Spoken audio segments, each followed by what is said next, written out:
Kessler along with Todd Blackledge. This time a year ago, the Gamecocks were on their way to Atlanta in the SEC championship game. This time around, it's Clemson on their way to Charlotte in the ACC title game. But, partner, we saw them back when things were really rolling with their offense and their defense, for that matter. But right now, the lug nuts are getting a little loose and the wheels are getting wobbly. Yeah, well, there's nothing that loosens lug nuts faster than turnovers, and that's been the story for Clemson. First 8 games, they had 8 turnovers. They were +9 in the turnover margin. They won all 8 games. The last 3 games, they've had 11 turnovers, -9 in the turnover margin. They're 1-2 in the last 3 games. Very critical for them to take care of the football tonight on the road. Well, you don't want to turn the ball over against a team that has as many takeaways as South Carolina does. Yeah, 29 forced turnovers. They're very athletic on defense. Statistically, they come in as the 5th stingiest defense in all of college football. But it's kind of interesting when you look at their schedule of the 11 games. 3 of the games they played against teams that were ranked in the top 50 in offense. Now, they won 2 of those 3, but they also gave up over 40 points in 2 of those games. They'll be tested tonight by a very skilled Clemson offense. Both teams looking for their 10th win of the season. A sellout crowd on hand on a beautiful night. We're about 3 minutes away from kickoff. The Tigers and the Gamecocks in a battle for the state of South Carolina is coming up next. ESPN's College Football Primetime, brought to you by K Jewelers. Every kiss begins with K. Chick-fil-A, we didn't invent the chicken, just the chicken sandwich. And Bud Light, it's the sure sign of a good time. Here we go. If you happen to be watching somewhere where it's cold or rainy, you should be jealous. 65 degrees on the final Saturday, November here in Columbia, South Carolina. It is perfect. And as always, she's almost perfect. Holly Road out on the field. Well, thank you. You know, this rivalry started out politically back in the late 1800s when farmers thought that the South Carolina elite weren't doing a good job at this university. So they founded Clemson University, and they started playing football not long after. In 1902, they banned the series because a skirmish with bayonets broke out. They were off for 7 years, but they've been playing every year since 1909. And guys, there's been a lot of hatred. In 1961, some fans dressed up as the Clemson team and took the field in pregame warm-ups before it was figured out. One year, fans stormed the field and killed a rooster at midfield. There's a lot of hatred here. And tonight, 79 kids from the state of South Carolina will suit up in this game. As the former Clemson coach Charlie Pell once said, this game is the difference between walking down the street with your head held high and hiding in the closet for the next year. And we hope that no bayonets break out tonight. Clemson has won 65, South Carolina 39. There have been 4 ties in the series that dates back to 1896. Last year, South Carolina winner, the same story the year before. They haven't won 3 straight since the 68 through 70 season, and that is a long, long time ago.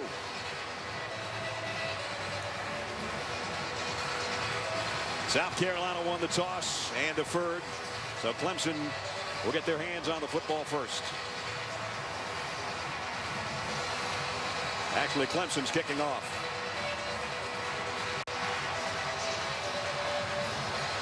Wow, this place is rocking already.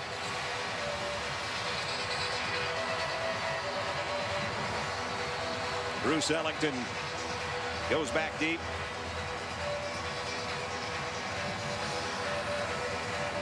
Spencer Benton tees it up. And we are underway in Columbia. Short kick taken at the 10 by Ellington. And he's put down before he can get to the 25-yard line. As we take a look right now at our impact players. Brought to you by Chick-fil-A. Alshon Jeffrey, nowhere near the number of catches or yards that he had a year ago, but he is a game changer at wide receiver for South Carolina. Melvin Ingram does a little bit of everything, including a touchdown on a fake punt. And Stephon Gilmore on the back end, 3 interceptions, 7 in the last 2 seasons. He's the leader in the secondary. Last week, they threw the first 2 passes of the game. First 2 plays, Connor Shaw threw it to Alshon Jeffrey. I wouldn't be surprised if they try to get him early in this one. They'll run a sweep to Bird. He got out to the 28, brought down there by Rashard Hall. South Carolina, of course, doing without their all-SEC tailback, Marcus Lattimore, who was injured back in mid-October against Mississippi State.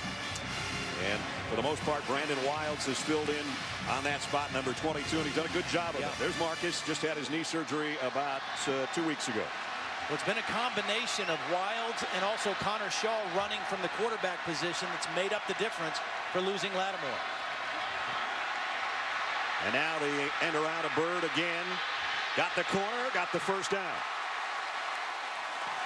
Freshman with a first down, a 7-yard pickup. Well, I think Steve Spurrier counting on the energy of the game, an aggressive, fast Clemson defense. First 2 plays of the game, they go misdirection plays, and they get a first down. And again, Alshon Jeffrey in this game a year ago, 5 catches, 141 yards, and a touchdown. His numbers are down this year, but he is still very dangerous and one of the best receivers in college football. Connor Shaw on the shotgun will give it off to Wilds. Good gain up the middle, picked up 5. Alshon Jeffrey last year just phenomenal. 88 catches, over 1,500 yards, averaging over 17 a catch and 9 touchdowns. And you see this year 114th in the country in receiving yards. Part of that is Stephen Garcia threw the ball a little bit better than Connor Shaw. And part of it is they just, when they have thrown to him, they haven't been able to complete it. Here's what Shaw does well, though, and that's run with the football. He doesn't get much. Jonathan Willard, the outside linebacker, made the tackle. Talked about Stephen Garcia. He was dismissed from the team earlier. It was actually after Connor Shaw was named the starter. Connor Shaw started the Kentucky game. It was shortly after that Garcia was dismissed. And Shaw has done a nice job of taking care of the football, managing the team, and he's 6-1 as a starter. Got 4 receivers here on a 3rd down at 4. South Carolina 44% on the year on their 3rd down conversions. Shaw's got time and now running out of it, but also running for the first down and a whole bunch more. Connor Shaw to the 40 to the 39 with a slide. 19-yard scramble. Well, this is what he gives you. Sometimes he's in too big of a hurry to scramble. This time, watch, he's looking for Alshon Jeffrey right in the slot, running down the seam, but he's double covered, and this is a great decision. You don't have what you like. Once you realize you're not going to be able to make that throw, get what you can, and in this case, it's a lot more than he needed for a first down. He had a career-high 90 yards rushing last week in the victory over the Citadel. 5 straight runs now has South Carolina at the Clemson 40. Play action for Shaw. Loads, reloads, and now just lobs one out there and got it to his tight end, Cunningham. And Cunningham down inside the 25. That play right there shows the development of a quarterback over the course of playing games. Earlier in the year, Connor Shaw doesn't like what he sees. He's going to take off right now. But he keeps his eyes downfield on this scramble and a nice little touch pass to Cunningham, who's going to gain more yards by catching and running than Shaw would have if he would have just kept it. So another first down just inside the 25 on the opening drive for South Carolina here in the first quarter. Shaw, the sophomore out of Flowery Branch, Georgia. Fakes the handoff inside again and zips it to the end zone. Alshon Jeffrey had a hand on it, but Cody Sensabaugh broke it up. Well, he had him. He had him single covered. And anytime you get single coverage on the 2 receivers that we have in this game, you want to take a shot at it. Sensabaugh's been their best corner. He recovers and gets his left hand in there and knocks the ball away, his right hand. That's beautiful coverage without interfering by Cody Sensabaugh. 8th play of the opening drive. And a 2nd down and 10 for the Gamecocks. Go with 2 tight ends. Alshon Jeffrey trots out to the top of your screen, joined there by Ace Sanders in the slot. Shaw again steps up in the pocket and scrambles. Got a decent block from Wilds to get him the 2 yards that he did gain.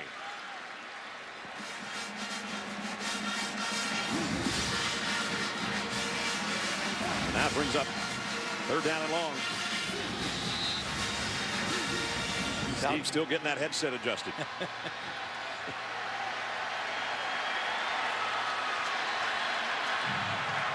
Shaw has a look in the shotgun on 3rd down and 8.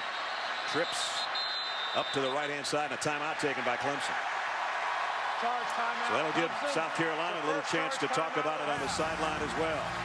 4 minutes into the game, no score. South Carolina with a big 3rd down coming back. Media timeout. The SEC on ESPN from Columbia, South Carolina. Hometown Gamecocks on the move. Their opening possession, and yes, there is a traveling trophy that goes to the winner of this game. You got bragging rights for the state of South Carolina for the next year. As Dabo Sweeney said to us, though, more importantly, one team's going up with a win, somebody else is sliding down, whoever loses. Steve Spurrier changed his formation during that timeout that Clemson called. 3rd down and 8. Connor Shaw, just a 3-man rush, but it's coming from behind, and down he goes. Andre Branch. Well, Andre Branch has been their leading guy in terms of getting pressure on the quarterback. That's his 9.5 sack on the season. He's a speed rusher, and that's a mistake. Why would you have your tailback blocking their best pass rusher? You got a tight end there who blocks nobody. The tackle blocks nobody, and you have a tailback, Wilds, trying to block their best pass rusher. That was not a good concept. No, it wasn't. Justice Cunningham was just standing there, number 87, the tight end. Field goal attempt on the way at 47 yards, and it's good. Could have been good from 57 yards. Nice kick by Jay Wooten. Puts the Gamecocks on the board, but Andre Branch prevents a touchdown for that sack.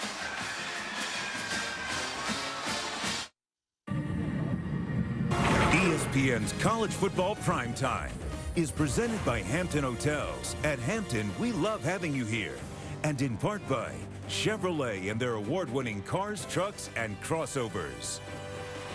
Burning the Tiger a little bit earlier here in Columbia, earlier in the week. And burn them, hang them, whatever it takes. 109th matchup between these two teams. Clemson, earlier in the season, Todd, when we were talking about their offense and everything was working for them at 8-0, and not lately. Well, you're right, and you know, they've done a great job of coming back in the second halves of games, but the turnovers have been the difference. You know, they overcame the slow starts when they were taking care of the football. When they weren't protecting it, they couldn't make up the ground. Very short kick, taken at the 15 by Brown.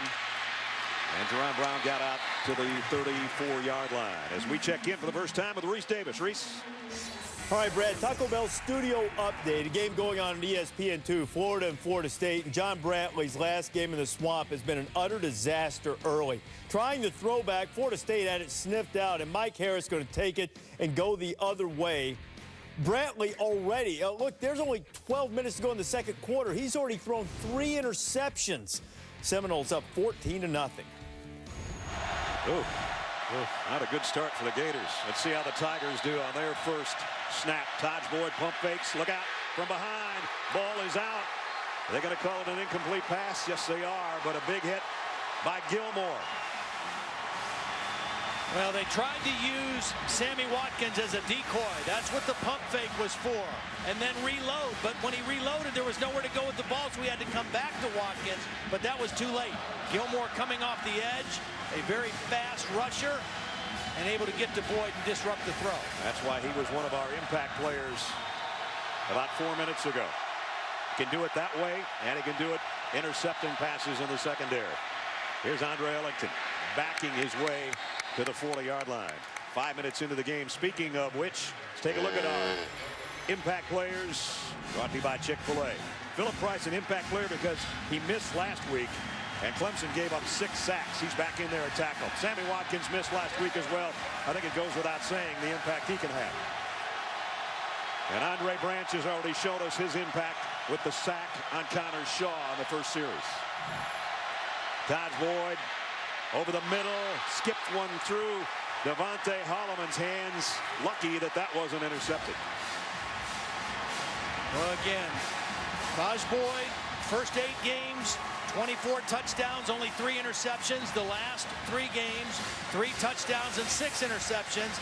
And some of them are just errant throws. And that one should have been intercepted. He's that lucky. Was intended for Dwayne Allen, and he overshot him by a bunch. So Zimmerman will have to punt. Ace Sanders waits way back there on the other end. Fair catch. And Sanders will take it at the 24-yard line. 9:28 in the first quarter. Take a look at this week's BCS standings, brought to you by Tostitos. LSU and Alabama have already won. Todd, you want to do the honors on number 3 spot there? Yeah. Well, we just tend to do that every week. There goes another one. They're going down this way somewhere. Virginia Tech won earlier in a rout, so they know that they're going to Charlotte on a roll to meet this Clemson team. We'll be there in Charlotte next week for the ACC championship. And Clemson, will they limp in or will they win in? Virginia Tech definitely won in with a big win over Virginia today. At the 25-yard line, Alshon Jeffrey now will trot out there and find himself as the slot man.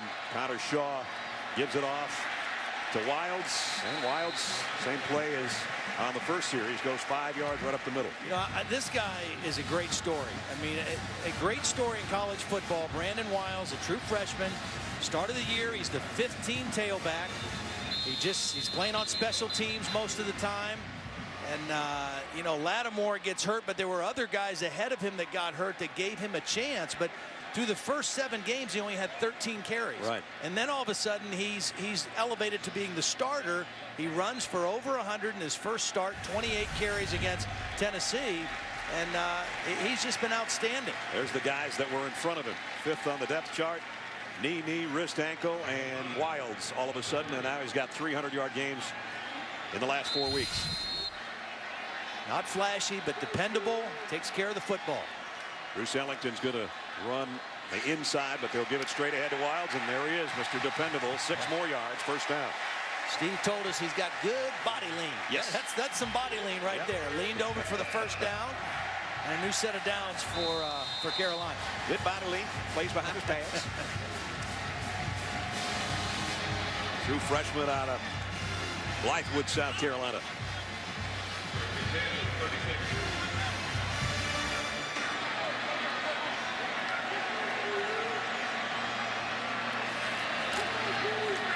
Gets the call again. About 4 more yards. Deshaun Williams made the tackle for Clemson.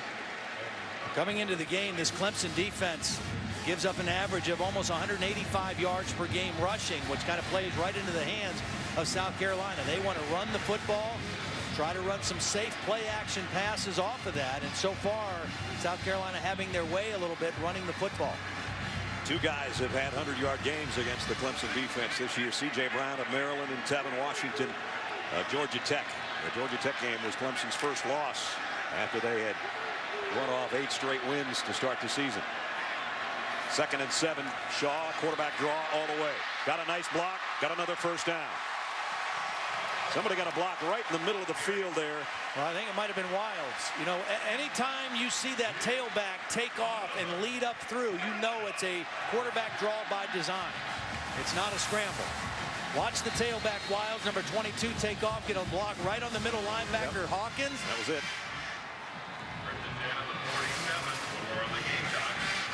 So South Carolina got a field goal out of their first drive and on the move again here. 2 passes, 11 runs so far, and a 3-0 lead with 7.5 to go in the first quarter. Wilds dragged down by Malachi Goodman. You know, the thing that's interesting to me about what Steve has done here at South Carolina is he's winning. He's made them a legitimate power in the East, but he's done it completely different than he did at Florida. I mean, look at their pass rankings at South Carolina. The only time they were any decent rank-wise was 2006. They were 19th. They're more of a run-oriented team, play hard-nosed defense, solid in the special teams. There's more than one way to win, more than one way to skin a cat. That's right. You know, we always exactly try to skin a tiger. Connor Shaw, play action, deep ball. Going out there for Jeffrey and overshot him. I was going to say, Steve, you know, when he talks to Holly and you and I, we always get the impression that it's driving him crazy that they can't throw the ball better. But I think he's gotten to the point where he really doesn't care. He just likes winning. I don't care how he loves it happens. winning. I mean, more than anything, he's a competitor and he loves to win. And I think he likes that his quarterback takes care of the football and can run a little bit. And the zone read has become their bread and butter. It's not the fun and gun. It's something completely different. But they are, you know, they have really established themselves in the SEC East, even though they're not going back to Atlanta. They won all their games in the East, including Georgia, including a win over Georgia. But the Auburn game stuck in their craw. I'm sure that's the one they felt like they should have had. Shaw, deep ball, Ellington, touchdown.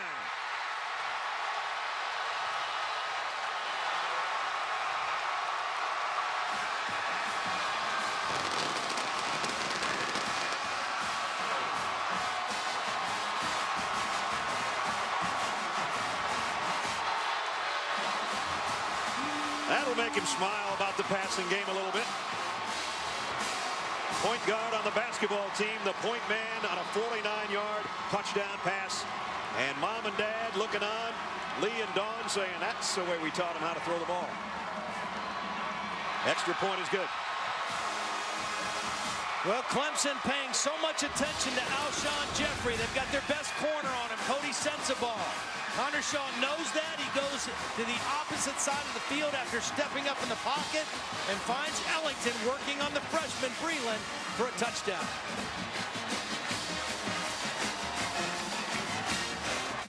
Aerial coverage provided by Goodyear. Everything Goodyear has learned making tires that go the distance inspires what they roll into yours. Goodyear, more driven.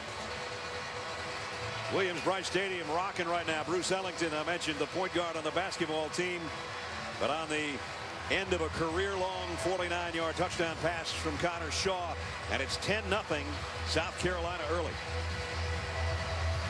75-yard drive in 7 plays, a little under 3 minutes, and a perfect pass, Todd. Yeah, it really was a beautiful pass, and they scored 6 touchdowns in 7 possessions last week. Scores on their first 2 this week. Again, high, short kick taken on the fly. The 22 by Ellington. And this is Bruce Ellington's cousin, Andre. Both wearing number 23, both from Moncks Corner, South Carolina. Holly? Well, that's just how close this rivalry is. These 2 young men are cousins. They grew up together. They said they were like brothers growing up, but one would wait for the other at the bus stop, getting off the bus. They played countless hours of video games, basketball, everything. And actually, Andre Ellington was playing football at Clemson last year. His cousin Bruce, who plays basketball for South Carolina, went up, saw some games, and thought, I might give this a try. And so he joined the football team this year. Next year, probably only one sport for Bruce, we hear. No gain on the play for DJ Howard. He might have lost a yard. Talk about North Carolina and South Carolina got together to play basketball last night. They could have used Bruce Ellington. SEC all-freshman team. Averaged 13 points a game at 61 threes. I saw him play a lot last year, and he was a big part of Darren Horn's basketball team. They need him back out there. He'll go back to basketball now after this game, and he can play in the bowl game if he wants to, Steve Spurrier says. Todd's boy, deep ball, Sammy. Watkins dropped it. Oh, boy. Had him, would have been a touchdown. Well, he had to wait a little bit on the ball. You know, he didn't play last week, and he could smell that end zone. He wanted to keep running to the end zone. Watched the ball a little bit behind him, and he had to wait for it and reach back, and just wasn't able to pull it in. He knew the safety, Holloman, was closing on him, and just not able to grab it. He does not miss many. Great hands. I got to think they'll come back to that sometime, though. Todd Boyd in trouble. Buys himself some time. Throws complete to midfield. A couple yards shy of a first down, but he got it to DeAndre Hopkins. Well, that was the unfortunate thing of the drop by Sammy Watkins, is it brought up 3rd and long, and even though Taj Boyd makes that completion, they still have another situation where it's a 3 and out and they have to punt. At least the field position will switch a little bit from Zimmerman this time. Ace Sanders back waiting on the other end. Ace averaging A little over 9 yards, a punt return.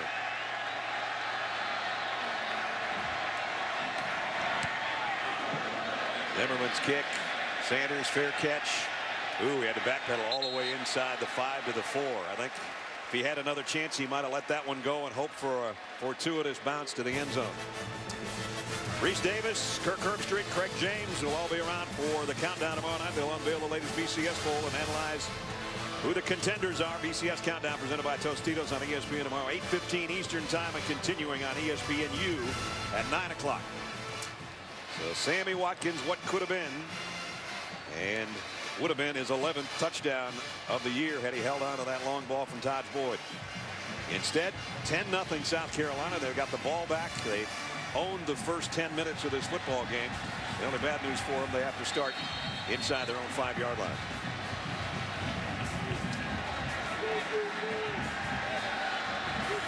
You see the tight end Cunningham, part of a 3-receiver group to the left of Connor Shaw, who stands in his own end zone. Alshon Jeffrey is to the top of the screen. Straight ahead, and Wild sort of slipped on his own and only got about a yard gain. Let's check in with Reese. Brad, Baylor fresh off that scintillating victory against Oklahoma, taking on Texas Tech, up 17-7. Seth Doege of the Red Raiders finding Eric Ward. Tommy Tuberville's team needs this win to be bowl eligible. Baylor just answered that touchdown with another. A lot of points going to be scored in this one. 23-14 extra point pending. Here 10-0 South Carolina. 4.5 remaining in the first quarter.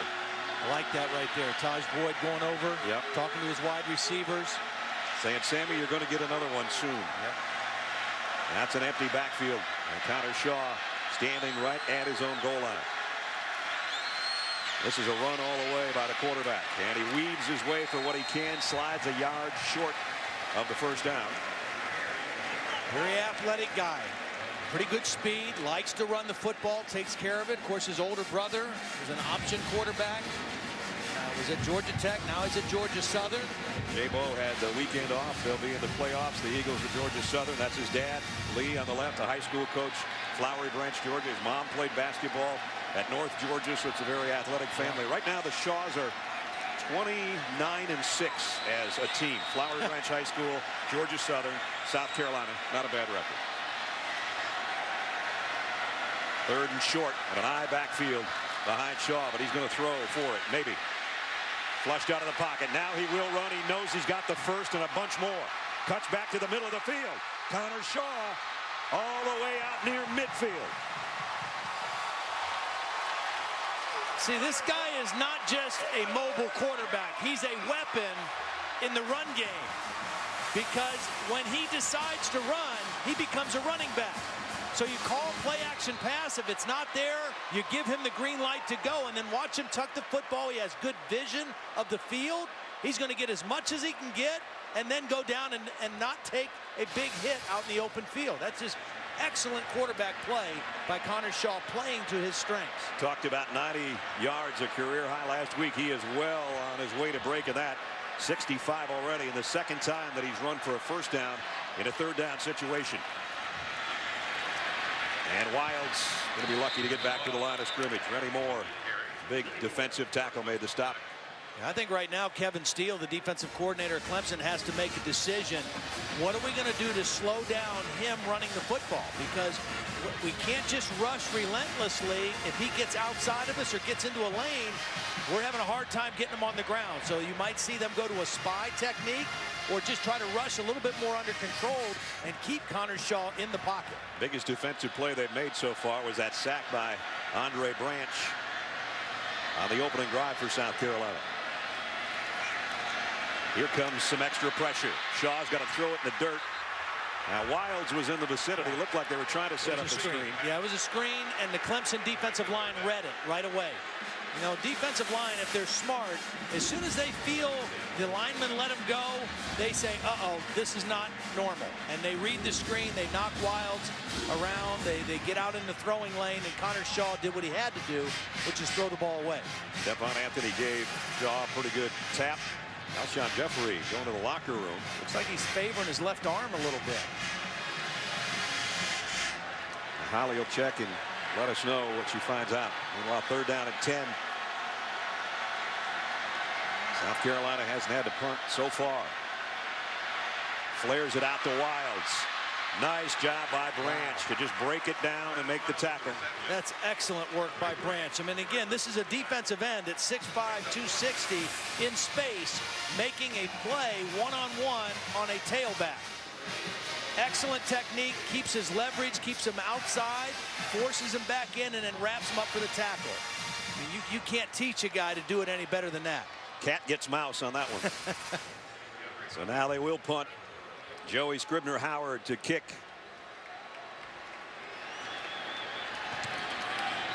DeAndre Hopkins will have to fair catch on the other. Look out, a lot of traffic. Balls out, flags down. Yeah.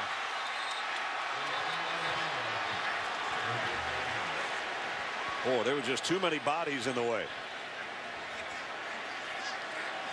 The ball kind of started drifting back towards the punting team, and Hopkins was trying to come up, and that's where there was a lot of bodies there. Might have been a lack of halo there with the penalty. We'll see what Tom Zamorski, our referee, has got to say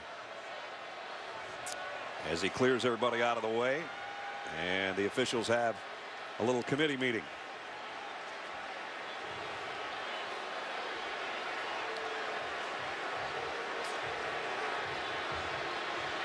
All right, Tom, here's a call. Kick test interference against the kicking team. 15 yards to spot the foul. First down. So that is the call, first penalty of the game. And that could have been a disaster for Clemson. As it is, they get a little extra yardage out of it. Well, the interesting thing, it was actually a Clemson player, number 38, Gary Peters, who got in his way, but he was kind of pushed by Marty Marquette, number 39 of South Carolina. So it was his own player, but the fact that he was kind of pushed into that area is why the interference call was made. That is one ugly looking punt return attempt there. Now let's see if Clemson's offense can get in gear. Tigers at their own 39. They give it to Sammy Watkins on an end around, and Sammy goes for 3, maybe 4. They want to get him involved and get him. They'd like to get him about 15 touches a game, maybe. Well, the most important thing right now, as you look at what Watkins has meant to the Clemson offense, is they got to get a couple first downs. They haven't gotten a first down yet. They've got to move the chains, possess the football, and try to get into a little tempo. Dodge Boyd threw that a little bit behind Ellington, but this is going to be close to their first down. See where they spot it.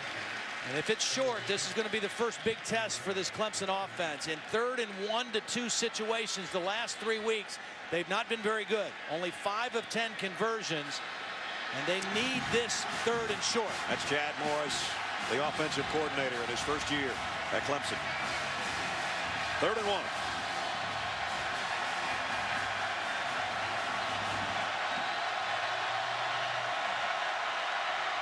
Ellington sticks his head in there and got the first down. Needed a yard, he got 2.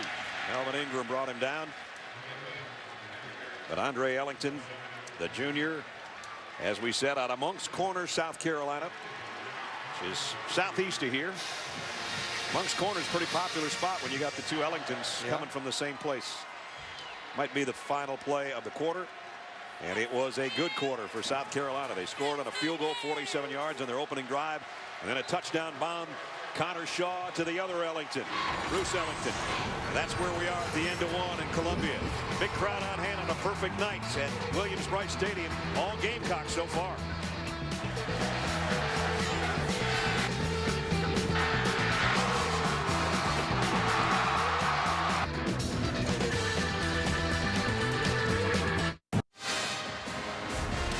The SEC on ESPN. We head into the second quarter. Our matchup between Clemson and South Carolina. 10-0. All South Carolina so far. Totally dominated that first 15 minutes. Philip Price, the left tackle who was hurt last week, is out of the ball game. He started, but he's out. Brandon Thomas in at left tackle now. Here's a handoff, and weaving his way is Mike Bellamy for a first down. Let's check in with Holly. Well, guys, I'm here with South Carolina running back Marcus Lattimore, who's 9 days out from surgery on his left knee. How did the surgery go?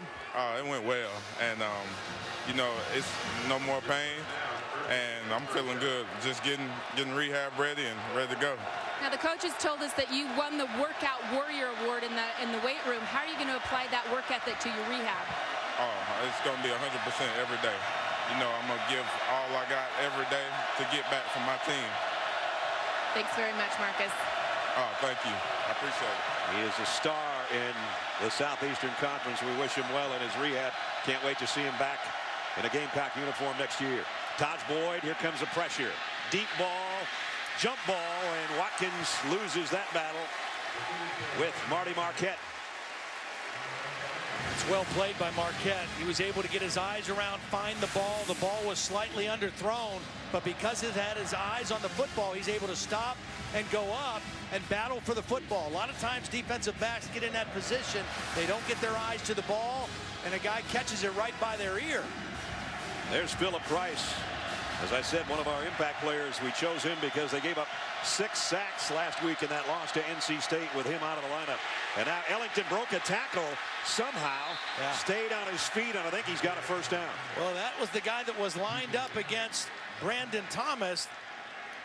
Melvin Ingram doesn't miss many tackles. I think he was surprised that Ellington ran right into his arms on this play, but he didn't wrap those arms. Ooh. He made good contact, but he didn't wrap. And Ellington spun out of the tackle and got all the way up to close to the first down. Great balance. Now it's Ellington getting the first down this time, but not by much. Antonio Allen, their spur, kind of a combination safety outside linebacker, made the tackle, but not before Ellington got a first down. Well, we've seen Clemson try to get the ball to Hopkins. We've seen him try to get it to Watkins. I think Dwayne Allen, number 83, the tight end, is a guy that they need to try to work into the offense right now. In scoring territory, a big target. Lined up in the backfield right now, number 83. On 1st and 10. The give to Bellamy. Same play that picked up good yardage. Only gets a couple this time. Dabo Sweeney is really excited about him. Mike Bellamy, freshman out of Florida. He just thinks that he's going to get bigger and stronger over the next year or two. Right now he's only 175 pounds, but he has great speed and elusiveness. Put a little weight on and a little strength. He's going to be dynamite. Taj Boyd fires, completes. Sammy Watkins has got a first down inside the 15-yard line. So finally, number 10 and number 2 hook up. And remember, that first down that they got, it was almost like Clemson could take a big sigh of relief. They got a first down. Now they've got a little offensive rhythm. Again, this is a highly skilled offensive football team. When you think of Watkins and Allen and Boyd and Ellington and Hopkins, they've got great offensive skill. 4 first downs on this drive. Watkins joins Boyd in the backfield. He'll ride him and then take it himself for a couple up the middle. Evan Taylor made the tackle. Taj Boyd, Chad Morris was telling us yesterday, you know what? I hate to put it this way, but I want him to get hit. I want to see him run the ball a little bit. He goes out right now. And on the 11th play of the drive, they're going to go with a wildcat to somebody. Andre Ellington will take the direct snap. And will run it himself. Jack Wilson in on the tackle along with Kelsey Quarles as he's inside the 10 near the 9, and the quarterback will come back out. Well, again, now's the situation. This part of the field, you know, South Carolina is an excellent defensive football team, very stingy. Find your matchup. Where do you have your best matchup? On how they're covering Dwayne Allen, Sammy Watkins, or DeAndre Hopkins? That's Dwayne Allen in motion. Extra man on the pressure. Flare out. Allen. Touchdown.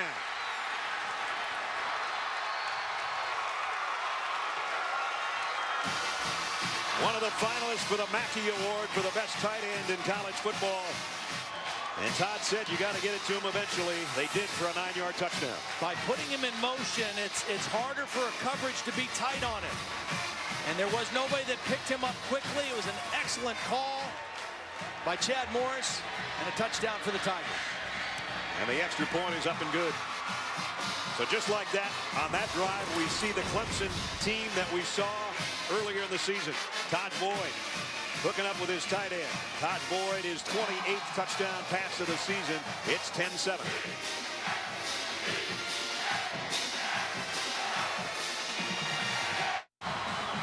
There was the battery. Boyd to Allen, ending a 61-yard drive on 12 plays. School record 28th touchdown pass for Todd Boyd. And Ellington did a great job on that play too, Todd. Yeah, here he is right here. Now watch him get the block on Melvin Ingram. I mean, the protection turned the line away. That left the back on the defensive end. Beautiful cut block to clear the throwing lane for Taj Boyd. And this is no easy task. Ellington, 5 carries for 22 tough yards in the ball game so far, but that may have been his best play of the game so far. No doubt about it. That play doesn't get completed without that block. 10-7. Kick. About 3 yards deep. Ellington's going to take a knee, and with that, we've got time to check in with Reese Davis. Reese? All right, Brad, and I have time to give you a Sports Center right now presented by Discover Card. As you probably heard throughout the day, the NBA owners and players have reached a tentative agreement to end the lockout. It would be a 66-game schedule that would start on Christmas Day. Stanford and Notre Dame playing on ABC. Andrew Luck and Levine Toilolo, that's the only touchdown so far. Cardinal ranked 6th, looking for a BCS at large, on top of the Irish by 7. We know Virginia Tech will move up in the rankings by virtue of their big win over Virginia. And they head to the ACC title game against this Clemson Tiger team that trails by 3. Connor Shaw, 49-yard touchdown pass, 64 yards rushing so far. And his Gamecocks set up shop at the 20-yard line. Quick throw out to Ellington. And good open field stop by Martin Jenkins. Let's check in with Holly. Well, if Carolina fans are wondering why Alshon Jeffrey's not on the field, about 7 minutes ago, they took him to the locker room. They're examining his left hand for an injury. Guys, he's been in there an awful long time. I don't know if they're taking x-rays or not, but I'll keep you posted. One other injury update, Philip Price for Clemson, I'm told is not injured, but the coaches just didn't really think he was moving as well as he should on the offensive line. He's trying to come back from a sprained MCL, so Brandon Thomas moved out to tackle. David Smith is in at left guard. They thought they may have to shuffle that line, and indeed they did. 2nd down and 5. Connor Shaw with 3 wideouts will give it off. Kenny Miles spinning his way and on his way. Miles into Clemson territory. 28 yards on the run. Well, this is a combination of hard running and bad tackling, because you get guys right at the point of attack for Clemson that are going to make contact with the back. The first one being Courtney Brown, number 90, but nobody wraps him up. So the good hard running by Kenny Miles turns a very short game into a big game. Almost had a face mask as part of that too. And Alshon, right after Holly did the report, has trotted back out from the locker room. Meanwhile, first down, the Gamecocks at the Tiger 47. Shaw pumps and runs out of bounds. Picked up a couple. See, that's a more controlled rush that time by Clemson, and that's what they're going to have to do with Connor Shaw. They've got to maintain leverage on this guy. He's already burned him enough to realize we can't just pin our ears back and try to collapse the pocket. We've got to maintain leverage on him and keep him contained. You saw Kevin Steele, the defensive coordinator, on the sideline when we talked to him last night. He was like, you know, there are some guys that can run as a quarterback, and then there's some guys that can run as a quarterback and run fast. And that's what Connor Shaw can do.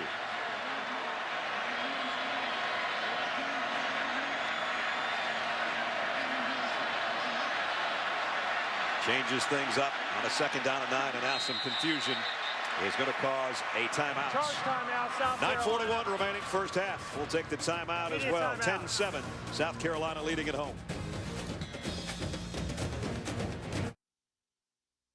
ESPN's College Football Primetime, brought to you by Dodge Grand Caravan, the right tool for the job, and Citizen Echo Drive, fueled by light. It never needs a battery. Unstoppable, just like the people who wear it.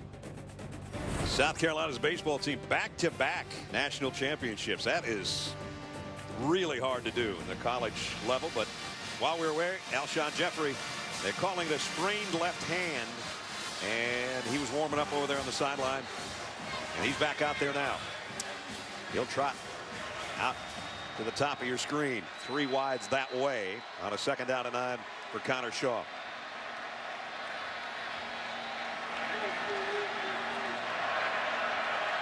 Shaw looking that way, wanted to throw, flags are down. Now he scrambles to throw back the other way and completes it to Kenny Miles. He'll step out of bounds, but again a penalty marker on the play. Yeah, and thrown in the area where typically there's offensive holding. Or a chop block maybe.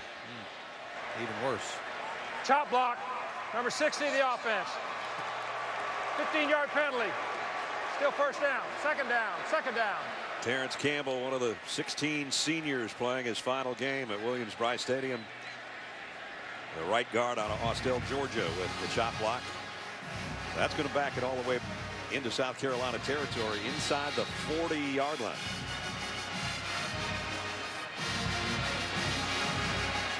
Already noticed that the adjustment the Clemson defense has made, pretty smart in how they're rushing Connor Shaw, trying to maintain leverage and under control. The four-man rush here with a little stunt, but the pass goes out in the flats to Kenny Miles. And nice job in the open field by Martin Jenkins. That's the second time he's made a tough tackle out in space. Monday Night Football, Eli Manning going home to New Orleans to take on Drew Brees and the high-powered first-place Saints. Saints-Giants Monday Night Football, 8:30 Eastern, also available live on Watch ESPN. Starts with Monday Night Countdown, served by Applebee's at 7 o'clock Monday night on ESPN. Brad Nessler, Todd Blackledge, Holly Rowe, our ESPN crew here at Williams-Brice Stadium on a beautiful night. 65 degrees at kickoff. The first 10 points were South Carolina's. Clemson within 3 now. Shaw over the middle to Miles. Almost a face mask. He got away from that.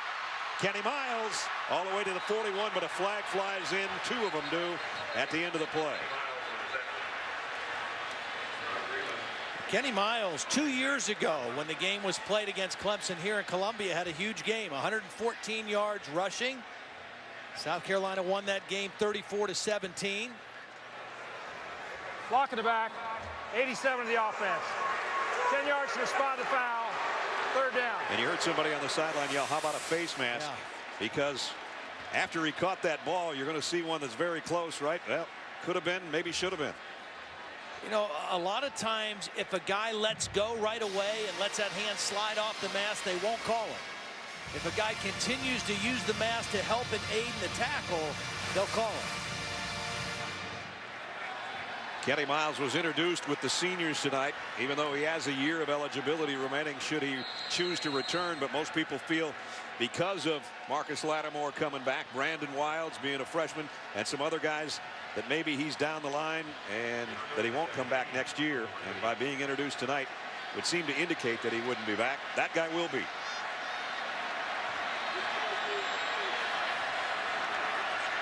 Connor Shaw, plenty of time this time. Over the middle, same guy to the 45. So Kenny Miles has a receiver right now for Connor Shaw. Came in with only 3 catches on the year, and he's got 3 tonight. Because of the long yardage needed, Clemson was able to just rush 4, drop 7, play zone, and force Connor Shaw to dump the ball underneath to his check down and then make a tackle in space. So good, solid defense on that drive by Clemson. And that chop block cost them dearly. It'll force Scribner Howard to punt. Low snap, he bobbles it, and it's blocked. Ball rolling inside the 30. Nobody there yet, and now Clemson's got it at the 25. Drew Traylor just kind of put a hand up as the punter tried to just get it out of there in one of those rugby-style kicks. And it went right into the hand of the onrushing lineman. I thought he kicked it off the ground, actually. I don't even know that he ever got the ball picked up. Let's take another look. It's bobble. I think he kicked it. Gee. Oh, he didn't even hit the hand. Yeah, that's football follies material. It is. Drew Traylor, it hit him in the ankle. You don't see a lot of block punts by a guy hitting one in the shin. And then he runs over the punter as well. So there's the first big mistake of the night. And it gives Clemson an opportunity at the 26-yard line. Ellington straight up the middle. Best run of the night by Ellington. 17 yards, and he's got it at the 10. Yeah, they kind of caught that South Carolina defense with their eyes in the wrong place. They lined up in a different formation. They quick snapped the football and got a big run there on first down. Right at the 10 is first and goal. try to take advantage of a special teams error. Ellington wrapped up this time, might have lost a yard. Devin Taylor, a defensive end, made the stop. Now, the last time they got down here in a very similar spot, it was Taj Boyd to the All-American candidate Dwayne Allen, the tight end, for the touchdown. Let's see what they do here on 2nd down and goal. Allen set up much like he was the last time, but now they'll put him in motion the other way. Boyd throws across the middle and in and out of the hands of Jerron Brown. He would have had it down near the 1-yard line. Good play by DJ Swearinger. Dabo Sweeney wanting pass interference all the way down to about the 15-yard line to argue his case. To no avail. 3rd down and 10. And again, it's a matchup situation for Taj Boyd. You're in field goal range. Do not throw a needless, careless pass here. If you got it, throw it. If not, let's kick a field goal. 3rd and goal. Boyd tosses. It's an option. And the ball in the air, dangerously incomplete, intended for Taj Boyd from DeAndre Hopkins. So they tried a little option pass with Hopkins throwing back to his quarterback. He almost tucked it in there, but that one did not work out the way they had planned. Well, Antonio Allen brought the pressure, ran right through the block of Ellington. Melvin Ingram was in coverage. It could have been completed, but a dangerous play nonetheless. Chandler Catanzaro will try a 27-yard field goal. Up and good, but we got a flag down.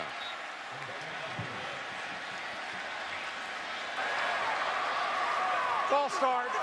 Number 7 in the offense. 5-yard penalty.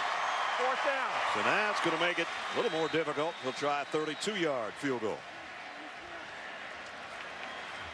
First penalty against Clemson. And that's one of those where you go, okay, that was a perfect kick. Now, let's not get the yips right here if you're the field goal kicker, just because it's 5 yards farther out.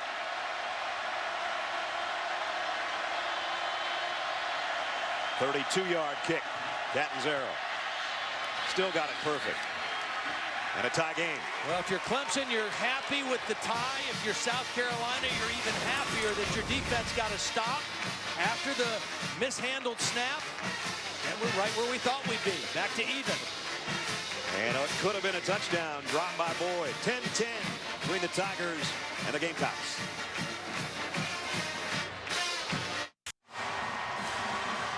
Looking in on Williams-Brice Stadium, tie game. Time right now for our Aflac trivia question. Aha! Only one quarterback's got 4 wins in this Clemson-South Carolina rivalry. Who is it? They've been playing for over 100 years. Speaking of 100 years. Yeah. Well, yeah, my wife Sherry's grandmother, Mary Jones, turns 100 tomorrow. My whole family went out there for Thanksgiving, and it's an awesome thing. So I just want to say happy birthday to Gam. It's a great accomplishment. Gam 100. Yep. Coming up this week. Congratulations. Many more ahead, I hope. Here's a kick. And it's going to go out of bounds. So that'll give South Carolina a good field position, and we've got good field position as we head to Reese Davis. Reese. Brad, Texas Tech and Baylor. Robert Griffin III on a 3rd down play. Do what he does so well, break some tackles and take off scrambling. But watch what happens coming up the end of the play. Cornelius Douglas going to go up and catch him really with a forearm under the jaw. Griffin's arms flopped down, looked as if he was completely out. They took him to the sideline after his head bounced off the turf. And apparently Griffin convinced him that there was no need for any extensive concussion testing because he came right back in and scored again. And Baylor has a 31-21 lead just before the half. That kid's something. 10-10 here, 6:14 till halftime. Connor Shaw on the ground. Another 14-yard gain. He might have 100 yards by halftime.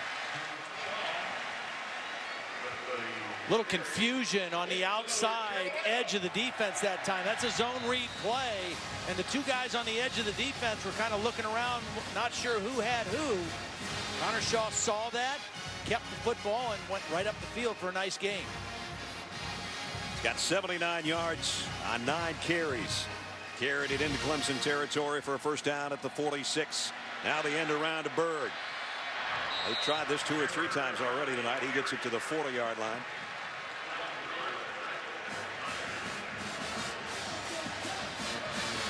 Well, and now that Alshon Jeffrey is back on the field, it's about time to give him another shot, to throw something in his direction, particularly if you get him in a formation or an alignment where they're not going to be able to double cover him like he is now. He's in the slot right here. Second down and 3 for South Carolina. And they look to the sideline, maybe changing things up here. And Shaw will give it off to Kenny Miles, and that's going nowhere fast. Rennie Moore made the first hit, and there were a whole bunch of Tigers helping him.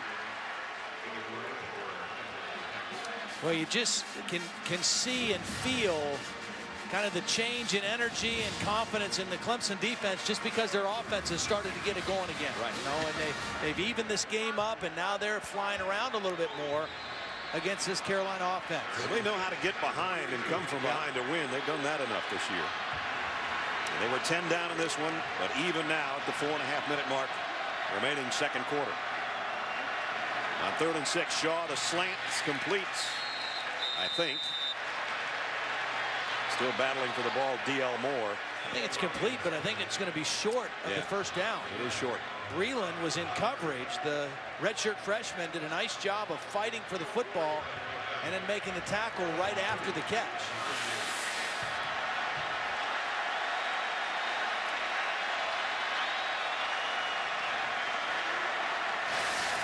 South Carolina on the year on 4th down. They've gone 26 times, 18 times successful. Clemson trying to change up personnel. 4th down and 2. South Carolina. Yeah, Clemson had to call timeout. They've had big confused on this whole possession, it seems like. Second timeout of the half. Well, maybe they can calm down during this break. We'll take the timeout too with 3:43 to go in the half.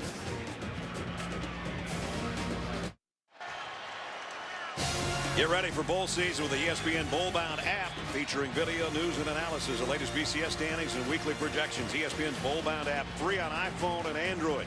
Text BOWL to 43776 to download. Here's the biggest play of the game so far at 4th down and 2. Again, South Carolina 69%. They have converted 4th downs this year. Kenny Miles converts another one to the 31-yard line. 7 yards on the ground.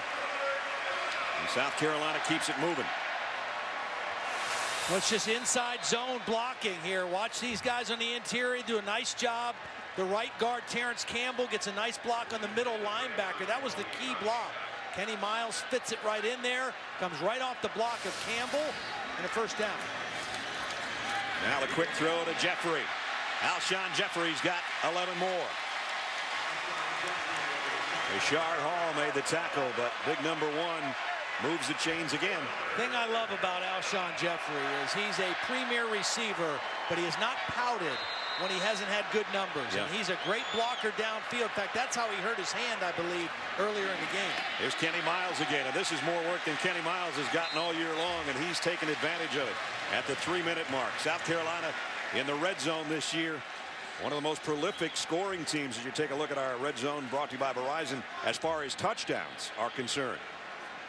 They've converted 27 attempts out of 34 trips, and 26 of them have been touchdowns. They got a second down at the 15. Shaw, and might have gotten a yard. Jonathan Meeks made the tackle. Again, South Carolina, 2 timeouts remaining as we're down to 2.5 minutes in the half. They should do no worse than a field goal out of this, but it's 3rd down and 5 on the 9th play of the Gamecock drive. Again, if you get single coverage without safety help on Alshon Jeffrey, you throw the ball up and give him a chance to go up and use his big frame and long arms and huge hands to make a play. That's Alshon way up right in the middle on top of your screen, right there. 3rd down and 5. They can get a first down at the 10-yard line. It's a quarterback draw. Shaw's got the first. Shaw's got more. Wow. Touchdown.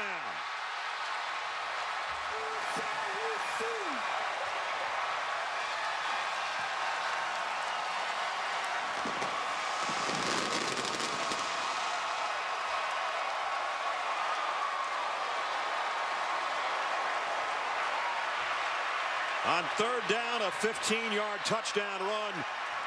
Connor Shaw now career high in the first half as far as what he's accomplished on the ground. Over 100 yards, and the extra point is good. Boy, we said what a weapon a running quarterback can be, especially one as shifty and as quick as number 14 is. Gamecocks regain momentum and the lead, 17-10.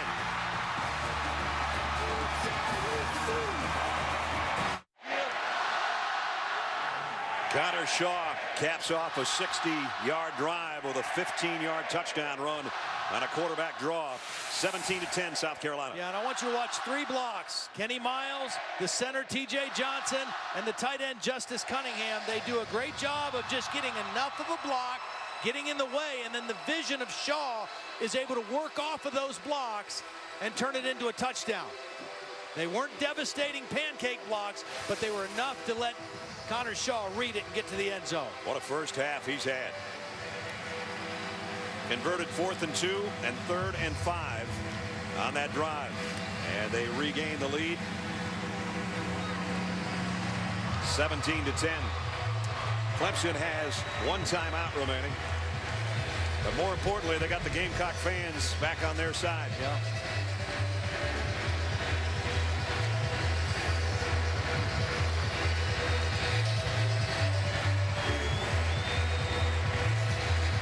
Jay Wooden's got it teed up. Andre Ellington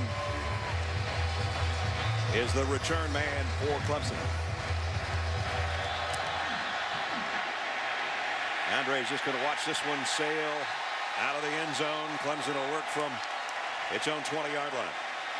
Well, a little bit earlier in this quarter, we asked you our trivia question, and it was only one quarterback's got 4 wins in the 109-game Clemson-South Carolina rivalry. Who is it? My partner had this one nailed right away. Charlie Whitehurst at Clemson, 2002 to 2005. Charlie now with the Seattle Seahawks in the NFL. Well, what the current Clemson quarterback Taj Boyd needs to do is take care of the football right here. They're very much in this game. Couple turnovers deep in their territory last week in the 2nd quarter really turned that game around. Taj zips one down the sideline, in and out of the hands of DeAndre Hopkins. He would have had a first down. And the coaching staff over there saying he had enough of it before he went out of bounds. The officials say, I don't think so. Threw that right in between 2 guys. He just dropped it, trying to turn around and keep his feet down. Has it there, turns and drops it.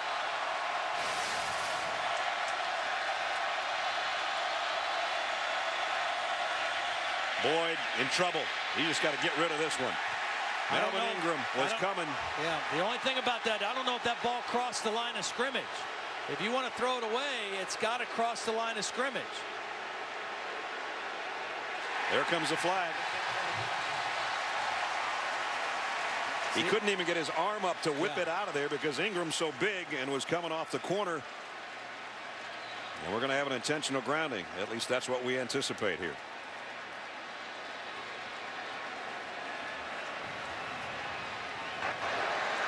Intentional grounding. Number 10 of the offense. Lost it down at the spot of the foul. 3rd down. Before the next snap, let's check in with Reese.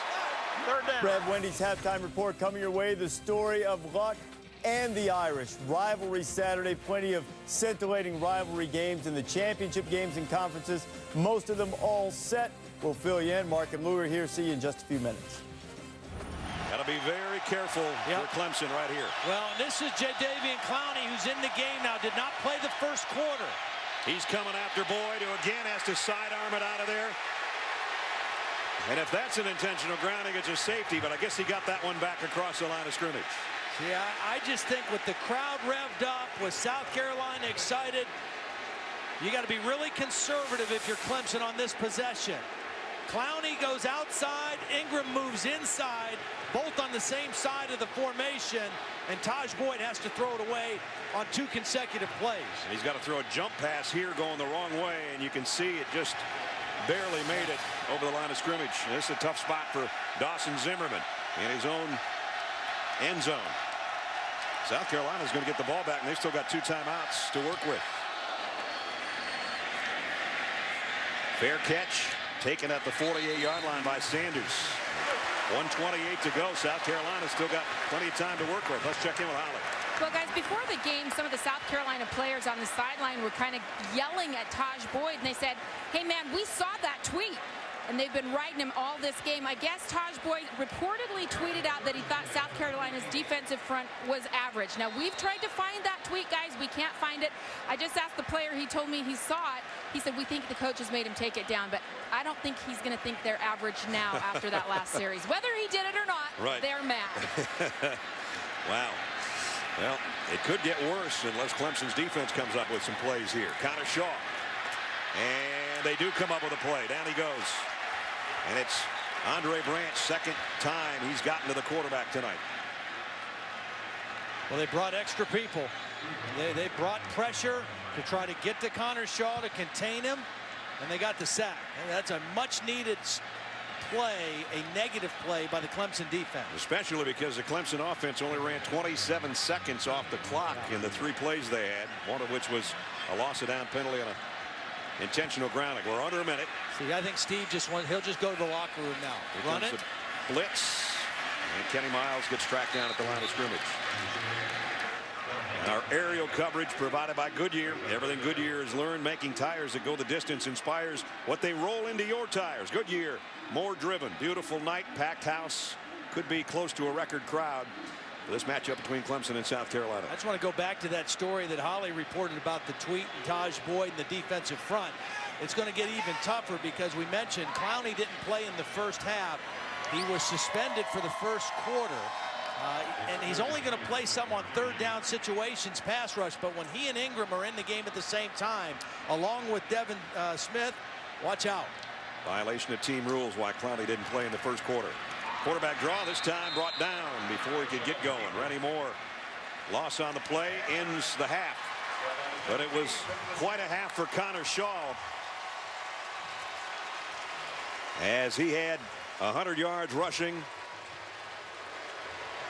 Now at 88 yards after a couple of losses there at the end of the quarter. But he was over 100 yards at one point, including the touchdown run on the quarterback draw that gave them the lead that they have right now, 17-10, as we check in with Holly.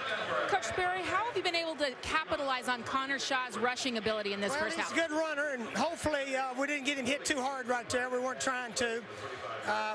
But there's a lot of game left. Our defense playing well. Hopefully we can, throw the ball a little bit better, but we may have to keep running. Given what his injury situation is right now, how much do you keep running Shaw in the second half? Well, it depends on how the game goes, but Kenny Miles is running well. He's giving us a little spark in there. Thanks, Coach. Kenny Miles has done very well tonight. More use by Kenny tonight than we've seen in a long, long time. Halftime 17-10 as we send it to Reese, Mark, and Lou in our studio for the Wendy's halftime report. Guys. All right, Brad, got a good one going in Columbia tonight. South Carolina trying to win 10 games for just the 2nd time in school history. Clemson trying to go in the ACC championship game on an uptick. But, Lou, it's been Connor Shaw who's really given the Clemson defense fits. Well, for the last 4 games, Connor Shaw's been the guy that's run the football. And nobody accounts for the running quarterback. I say it week after week, a running quarterback presents all kind of problems. But eventually they'll come to the realization that Connor Shaw's the guy that you got to stop running the football. I think it'll be up to Clemson's defensive coordinator, Kevin Steele, to make halftime adjustments to put a spy on Connor Shaw and just don't let him run rampant out there. They don't have anybody that can cover him. But offensively, you look at Sammy Watkins, a terrific wide receiver, and Taj Boyd. They're about this far from making a big play in this football game. And South Carolina's about that far from making a big play as well. I want to tell you, it's a heck of a ball game. Great rivalry, but South Carolina's dominating the game. 17-10, Gamecocks have the lead at the break. On ABC right now, Andrew Luck trying to bolster his Heisman candidacy, put Stanford in good position for a BCS at large. Fighting Irish trying to go 9-3, senior night. I know Luck's a junior, but this is it. He knows he's going to the NFL. Ty Montgomery makes the grab. Montgomery, a young wide receiver. Stanford has his drive rolling, converting on the third down, and then Mayday, Levine Toilolo makes the grab. A perfect touch pass by Andrew Luck and a great catch. Just go over the defender, make it a jump ball, touchdown Stanford. And take another look at this. When you're 6'8", might as well use that frame. Could have thrown it a little higher if you wanted to. Toilolo comes down 7-0 Stanford. Now Luck is, in recent weeks, has had some interceptions like this, just trying to get rid of it. 5 straight games for Andrew Luck throwing an interception, but Stanford's defense holds true. First and goal for Notre Dame, and they couldn't score. Missed a field goal. Well, they had a guy open, and they didn't quite hit him. They were this close to making a play, is that what you're trying to say? They're close to making a play. That close. Florida and Florida State, senior night for John Brantley, and boy, John Brantley had a rough start. Greg Reed, the pick. Florida State takes over, and Devontae Freeman would cash it in for the Seminoles. Well, this is just a tremendous effort here. Florida State is really playing very, very well. That's why I was surprised that they'd lost a couple games this year. 2nd and 11 and decided schematic advantage. And, I mean, you couldn't squeeze an axe handle into there, and Brantley throws it in traffic. Mike Harris has it. I've never seen thrown into coverage. 4 defenders, 1 receiver. That is really coverage. That's also good scouting. Florida State with a 14-0 lead. They've just started the second half. Game is on ESPN2. Still to come here at halftime. It was a de facto Big Ten semifinal, and it was over in a hurry. Badgers make a statement.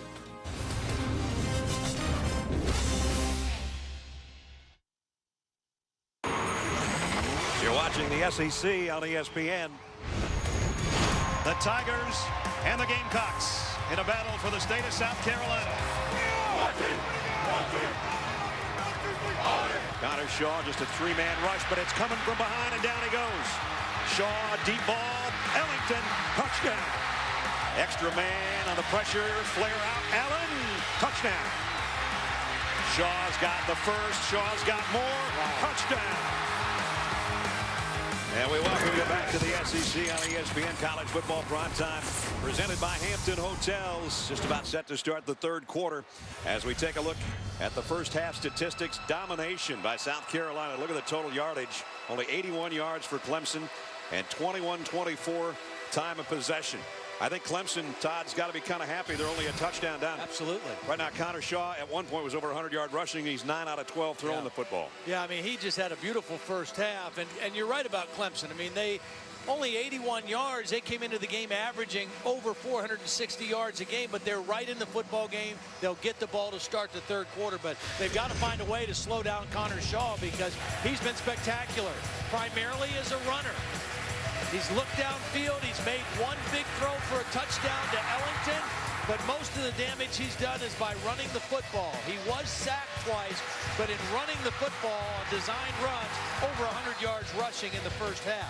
And here was the last play when Steve said to Holly, I hope we didn't get him hurt there. We didn't mean to. And he's got his right calf with sort of a wrap on it right now. So we'll keep an eye on Connor Shaw and see if he's okay. Meanwhile, it'll be Jay Wooten to kick off.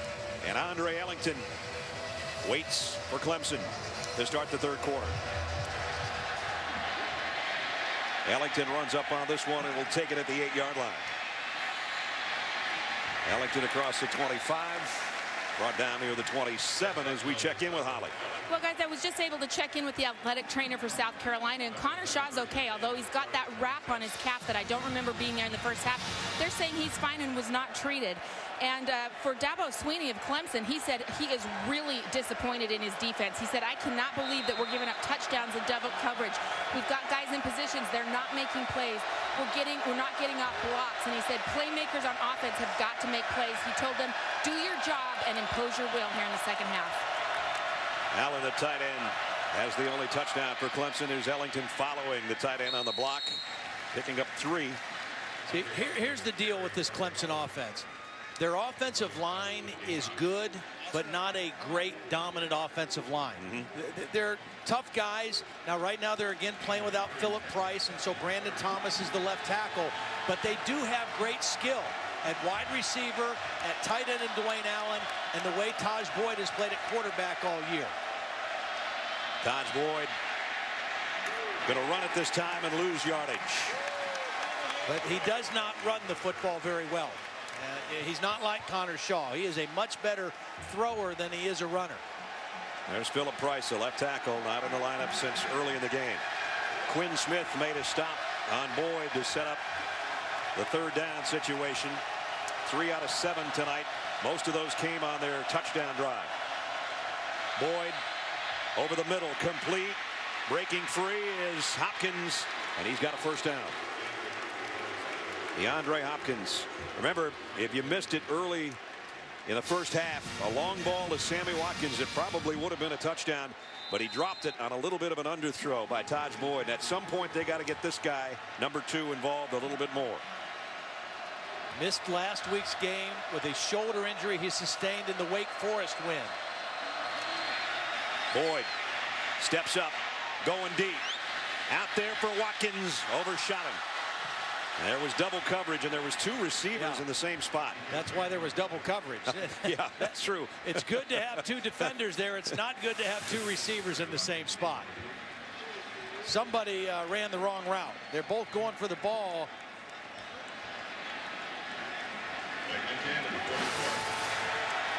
Now Watkins will take the sideline to get a breather as Boyd on 2nd and 10 throws it in the middle to Ellington, trying to find his blockers, and all he finds is a line of scrimmage and runs into his own guy, Antoine McLean.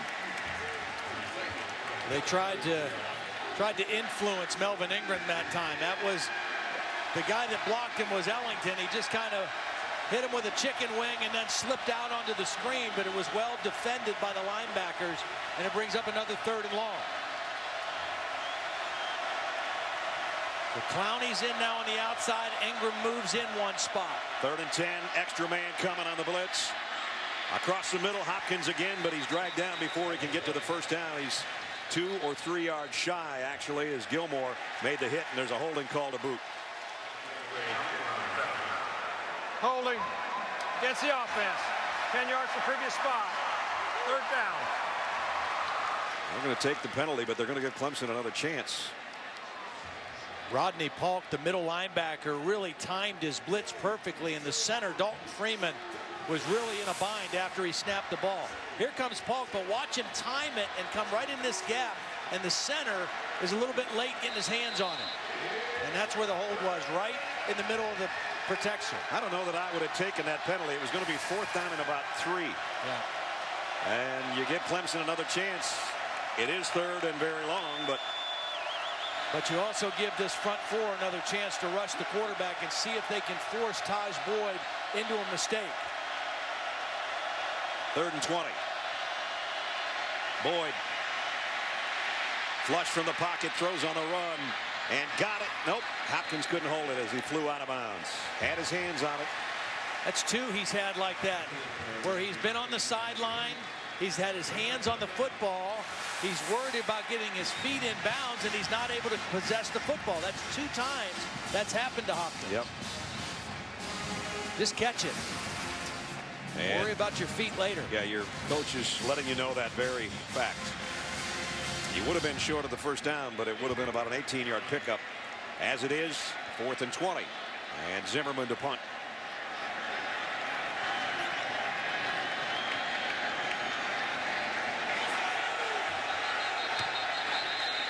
We had a whistle before the punt. Well, this has been an ugly 2.5 minutes to open up the 3rd quarter.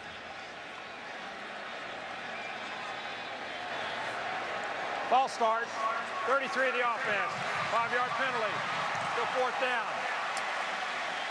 4th and 25. They're going to get good field position out of this unless he really blasts a punt. Now it looks like taking that penalty was a good decision. See, you said it was. I'm just your wingman, Todd.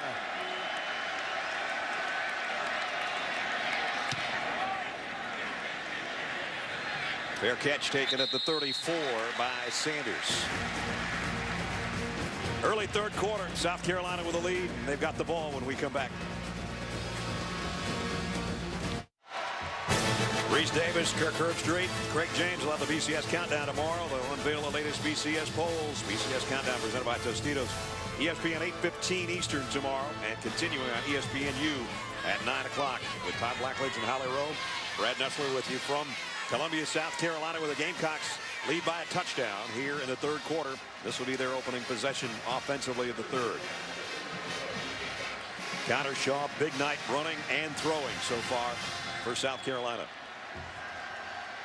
They fake the fly sweep and they give it to Kenny Miles again, and Miles 5 or 6 yards before Hall brings him down. It's been a good night for number 31, the junior out of Lawrenceville, Georgia. He's run hard. He's pass protected. He's caught the ball. Run with power. 43 yards on 6 carries for Kenny. Came in as a highly touted running back out of Georgia. His best year was a couple of seasons back before Marcus Lattimore took over and had his sensational freshman season. That being last year. Alshon Jeffrey only had 1 catch in the first half for 11 yards.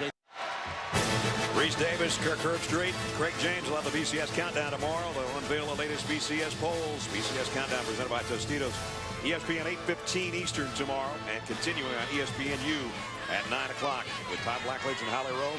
Brad Nessler with you from Columbia, South Carolina, where the Gamecocks lead by a touchdown here in the third quarter. This will be their opening possession offensively of the third.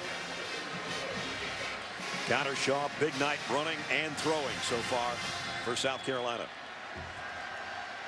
They fake the fly sweep and they give it to Kenny Miles again, and Miles 5 or 6 yards before Hall brings him down. It's been a good night for number 31, the junior out of Lawrenceville, Georgia. He's run hard. He's pass protected. He's caught the ball. Run with power. 43 yards on 6 carries for Kenny. Came in as a highly touted running back out of Georgia. His best year was a couple of seasons back before Marcus Lattimore took over and had his sensational freshman season. That being last year. Alshon Jeffrey only had 1 catch in the first half for 11 yards. They threw at him 3 times, only connected once. On 2nd and 4, Shaw across the middle. Anderson, the tight end, all the way down inside the 30. He's still going. All the way to the 6. Wow. I thought he was going to go down 2 or 3 times along the way. 55 yards later, he didn't. Even though Alshon Jeffrey only has 1 catch, he attracts double coverage. Nobody stays at home for the tight end crossing underneath. 2 guys go with Alshon. Nobody picks up the tight end, Anderson. And a huge completion, an easy completion for Connor Shaw. 55 yards, longest play, pass play of the year for South Carolina. Now Miles takes it near the 1. 2nd down and goal coming up. And we're only 4 minutes into the third quarter. And not only did Clemson not do anything offensively on their possession, here comes South Carolina trying to put it in the end zone again.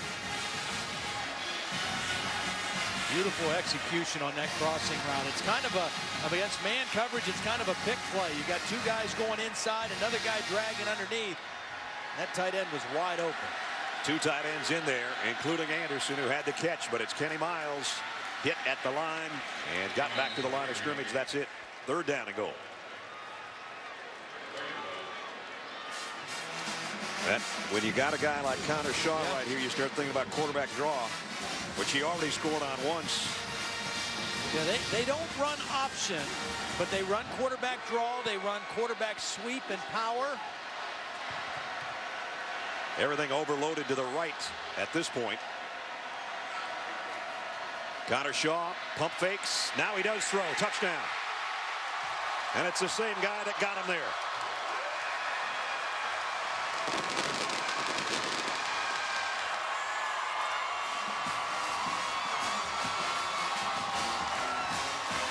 Kind of the same idea. The outside receivers came in.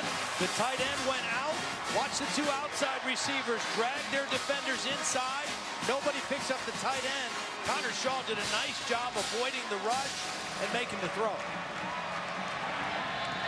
66-yard drive in a hurry. In 5 plays in a little over 2 minutes. South Carolina with Connor Shaw doing a little bit of everything. Touchdown pass to Anderson. It's 24-10 Gamecocks. Reese Davis with you in the studio. Game on ABC. Stanford and Notre Dame just before halftime. Andrew Luck with his 3rd touchdown pass. The freshman Ty Montgomery going in for the score. Cardinal up 21-0, looking for a BCS at large. Luck trying to help his Heisman resume. Here's South Carolina looking for its 10th win of the season for only the 2nd time in school history. And they're up 24-10 right now on their in-state rival Clemson Tigers.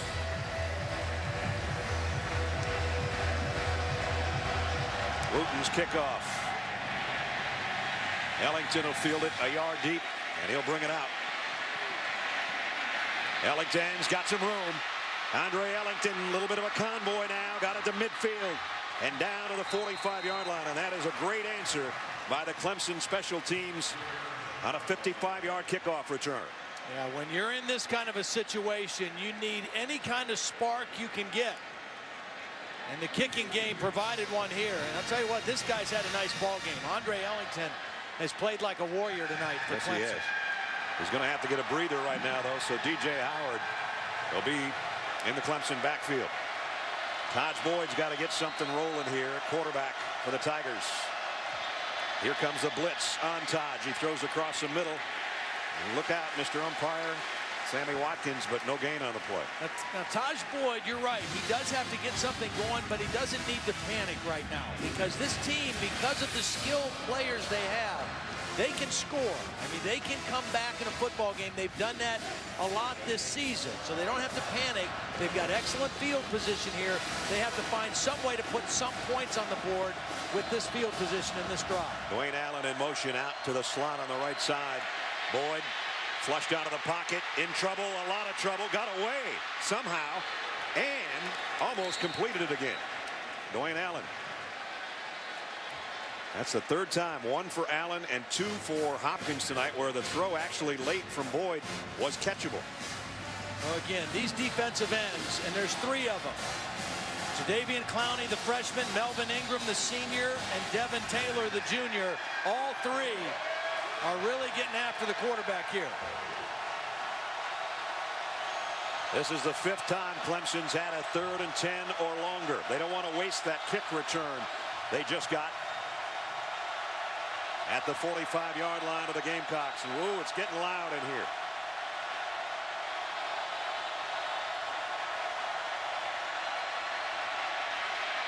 Boyd runs right into a sack. Taylor.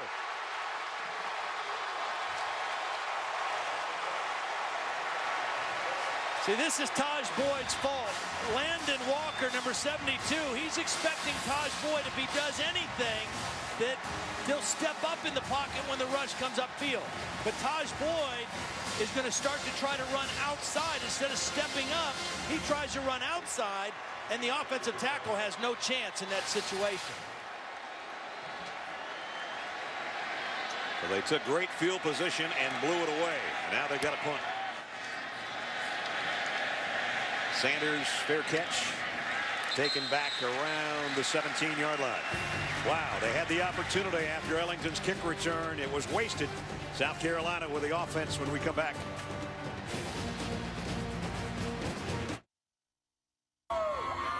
ESPN's College Football Primetime, brought to you by Lexus. It's time to engineer amazing. And Zales, the Diamond Store. I think we should go over the cockabooses after the game's over, Todd. Let the traffic go, kind of clear out. Awesome. Yeah, that would be. If any guys want to invite us over there, just look us up. So far, quarterback comparison, all Connor Shaw. Almost perfect. 2 touchdown passes. At one point, he was over 100 yards rushing as well. Taj Boyd, again, is struggling tonight, as has been the case really 3 of the last 4 weeks. Well, and with Connor Shaw, the thing about him that's impressive is he's efficient. He's very efficient. and he makes good decisions with the ball. You know, and I think that's, as a quarterback, that's one of the most important things, is to make good decision when the ball's in your hand. Don't make risky throws. Run it when it's not there. He does a great job of taking care of the football. I think as much as anything, that's a product of being a coach's son. Here's a counter to Kenny Miles, and he'll lose a couple. Corey Crawford, freshman defensive end, made the hit. You almost get the feel like Clemson's defense is going to have to make a big-time play, a turnover, something, maybe even get it into the end zone to try to turn the tide a little bit for the Tigers.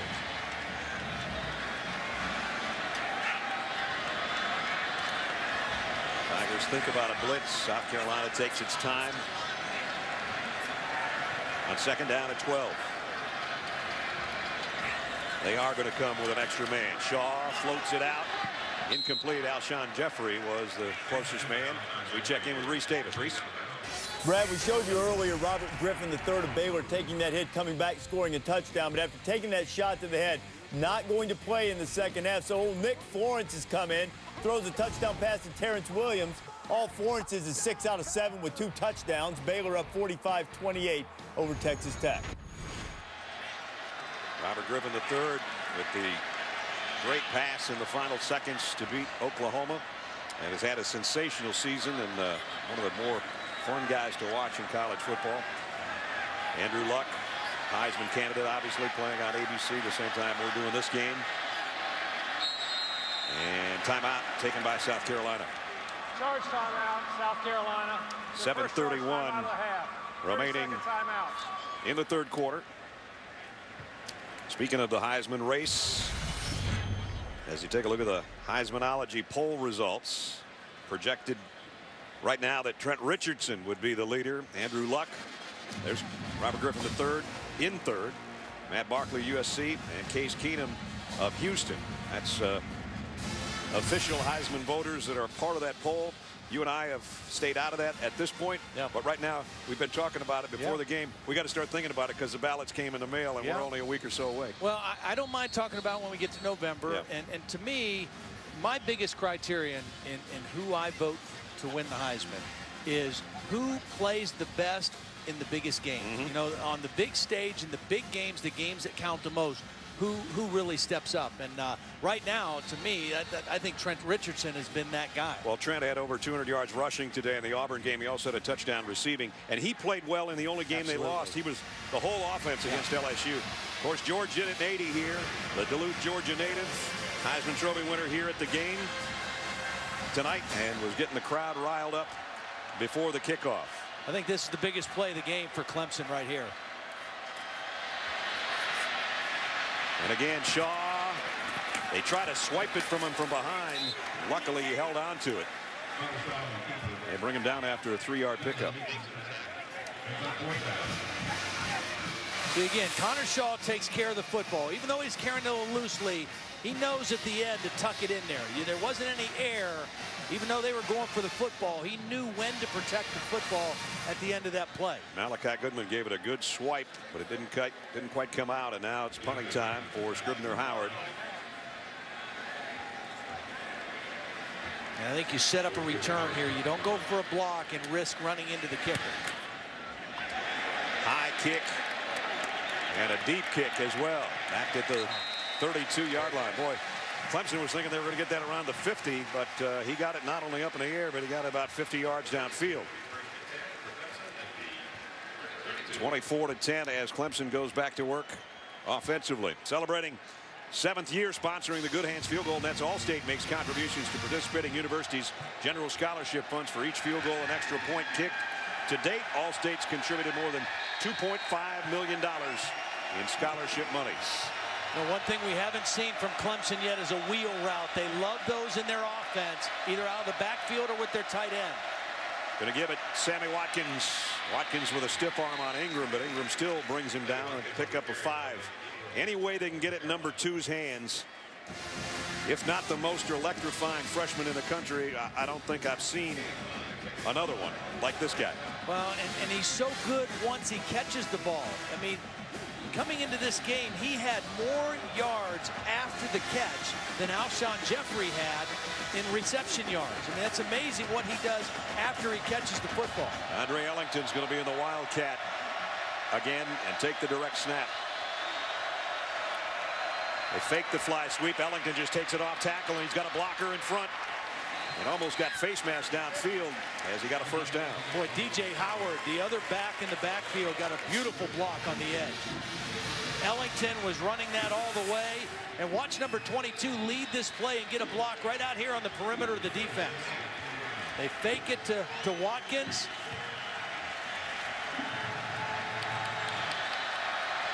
First down run across midfield. And Taj Boyd's going to get it off to Bellamy. And Bellamy brought down at Ingram and Shaq Wilson after a pickup of 4. Again, there's still no time, no reason to panic. Right. If you're Taj Boyd, if you're Clemson, you're down 14 points. We're still in the third quarter, and you still have an explosive offense. It hasn't really gotten on track yet tonight, but it only takes a couple big plays. On 2nd and 6, it's going to be Taj Boyd carrying a tackler with him, a yard shy of the first down. 5 minutes remaining in the third quarter. South Carolina jumped out to a 10-0 lead. Clemson answered with 10 straight points. Then Connor Shaw, 15-yard touchdown run late in the second quarter, gave South Carolina the lead at halftime. South Carolina's added another touchdown. That's where we stand right now with just under 5 minutes to go in the third. Oh, tripped up, and he lost yardage. Ravian Robertson got him down low. And it's going to be a yard shy, maybe more. I thought Clemson might have thrown the ball on that down because I figured Dabo Swinney was thinking this was 4-down territory anyway. But they come up short, and they still have 4th down. And now it's a very big one because it's at the 40-yard line, and he wants to talk it over.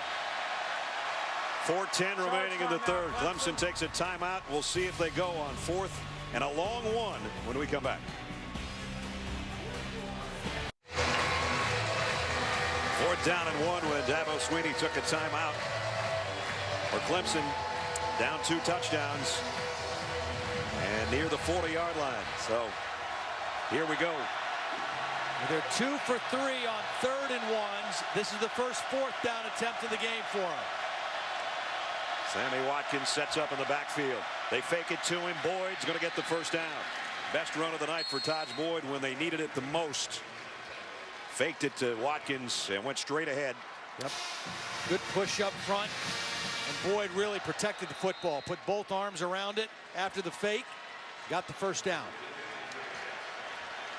Temporarily quiets the crowd at the 4-minute mark. 1st and 10 Clemson. Boyd flares it out to Hopkins. Made a catch off the top of his shoes, but he lost a yard anyway.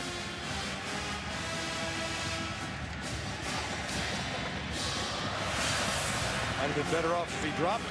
Yeah, he got misdirected just a little bit by Devin Taylor, and it wobbled over there, and yeah, I guess he caught it. He'd probably love to have a review and take it away. They'd gain a yard on the deal. Boyd, here comes Wilson. He's just got to throw this thing away. Shaq Wilson coming with the heat up the middle. Well, they're timing those blitzes too. That makes it even tougher for the offensive line. They're locked into the snap count. Take a look at South Carolina's defense. Coming in, good numbers tonight, even better numbers. And this is, we asked that question, you know, against a good offense, would they rise to the challenge? The last time we saw them against Arkansas, they didn't really get it done. Tonight, they're getting it done. Clemson's longest play tonight is 16 yards. They need a little over 11 just to convert here. Boyd, this time he steps up in the pocket, dancing around and going down. Nope, not yet. But he got back to the line of scrimmage, and that's it.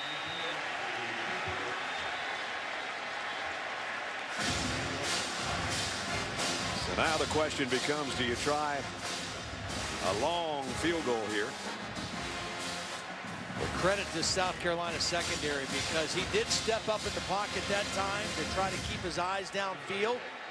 Wasn't able to find anybody open. And right now, Dabo is going to elect to try to pooch punt the ball, try to down it inside the 10, and try to maintain the field position edge. Even though they've had it in South Carolina territory the last 2 possessions, no scores, try to maintain the edge. Would have been about a 53-yard field goal attempt had they tried that. And now they are going to be able to down it inside the 5, as Todd called it, down at about the 3-yard line. So that worked out pretty well. South Carolina deep in its own territory, but up 2 touchdowns as we check in with Reese.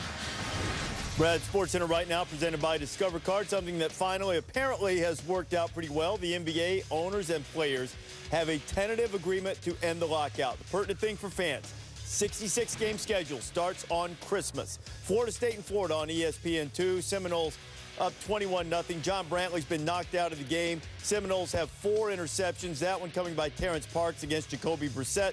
21-0. Seminoles about to get the win. So an early Christmas present for the NBA fans.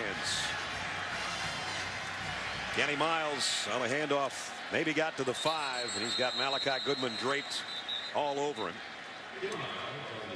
Aerial coverage tonight provided by Goodyear. Everything Goodyear's learned making tires that go the distance inspires what they roll into yours. Goodyear, more driven. Can't have a better night in late November on the last Saturday in November than what we had. It was 65 degrees at kickoff. It's about 60 right now. 2nd down and 8. Connor Shaw from his own end zone. Deep sideline to Jeffrey. Any flags? Cody Sensabaugh was right there with him. I'll tell you what, Cody Sensabaugh has earned some respect tonight. This guy has played beautifully on Alshon Jeffrey. Alshon actually could have got called for a penalty. Yeah. He's got a hold of Sensabaugh's jersey the whole way. I mean, if any call was going to be made, that should have been pass interference. I think it's a good no call, and Sensabaugh has played nose-to-nose with Jeffrey all night. I wonder if Connor Shaw wants to put it up again here from his own end zone. He apparently will. Nope, he won't. And he's going to be knocked out of bounds, so South Carolina's going to have to kick it away from their own end zone. Good job by the Clemson defense. That's what the percentages say to do. You know, I mean, even though they're frustrated they didn't score with the good position, keep that field position edge, keep the short field, and see if they can get it done. Eventually, they're hoping to get a breakthrough. 2nd straight 3 and out for South Carolina.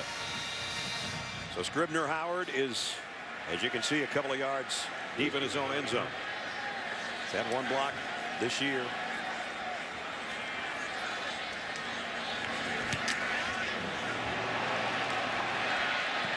This one's going to bounce at about the 36-yard line. Well, now Clemson's got another great opportunity after just a 24-yard punt. They've come from behind before. Remember, they trailed Auburn 21-7. They said no way they'd come back, but Sammy Watkins and Clemson did, and they won 38-24 to snap Auburn's long winning streak.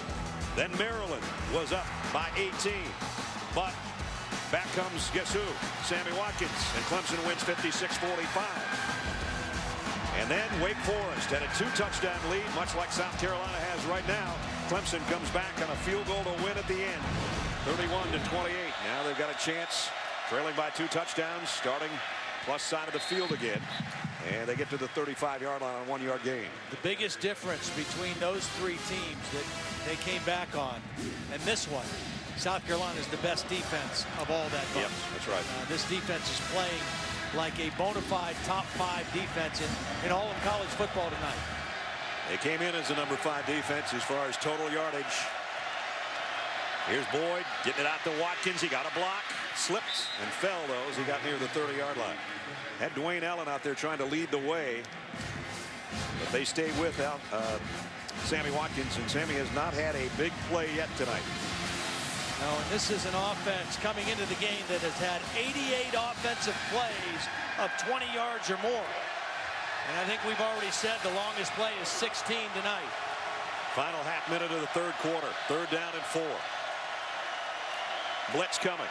Boyd fires it, completes, and it's a 1st down to Jaron Brown. Best thing Taj Boyd did that time was stay right there in the pocket. He didn't get antsy. He didn't get happy feet. He knows pressure's going to come. But watch him just stand right in there, set his feet, and make an accurate throw for the first down. That's more the Taj Boyd throws that we saw in the first 8 weeks of the season. And now, direct snap coming up. And the Wildcat, Ellington fakes a handoff, goes straight up the middle, and Ellington slides his way to maybe another first down to end the third quarter. So South Carolina leads 24-10. But the Clemson Tigers are on the move. An all-important fourth quarter coming up in the battle in the Palmetto State. Stick around with us.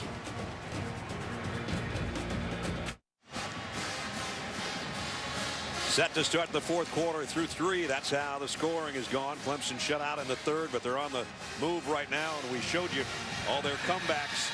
A lot of that in the fourth quarter when they've outscored their opponents 92-37. They need 14 more in this quarter to tie it up. First things first, Ellington. A tough yard if he got one. Travian Robertson, the captain on the front wall defensively, made the first hit. Taylor and Robertson and Quarles and Ingram, Clowney, they are men up front for South Carolina.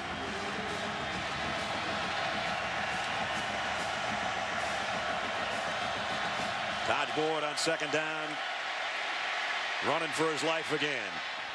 Lobs it near the goal line, and Dwayne Allen saying, how about a holding call?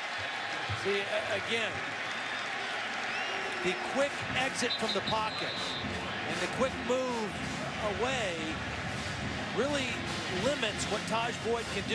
If you can step up in the pocket, that's what you want to try to do. Looks like we're going to have an illegal man downfield. Well, the play took so long, I think some of the linemen were thinking that it was a run or a scramble.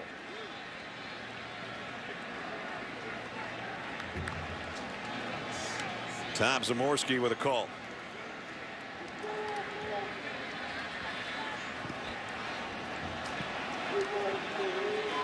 I think he's trying to say it's not loss of down. He's arguing with his own officials. Or with the South Carolina sideline, one of the two. All right, Tom, what do you got? Ineligible downfield. Number 55 of the offense. Penalties decline. Third down. All right, now we got it.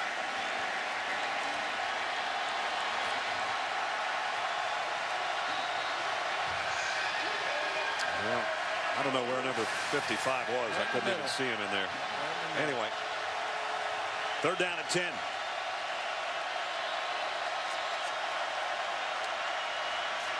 Boyd in trouble again. Ingram's got him again. Four-man rush, but when Melvin Ingram lines up inside, he's actually more difficult to deal with than when he's on the outside. They put Clowney outside. They move Ingram inside. So here's Ingram working against the guard, David Smith, and just goes right by him. And I'll tell you what, when you line up inside, you have a shorter path to the quarterback also. Catanzaro to try a 40-yard field goal. The officials stop play here. And you're thinking, well, what good's a field goal going to do? It's going to make it a two-possession game at least. It would take a field goal, a two-point conversion, and a touchdown to even it up. Timeout.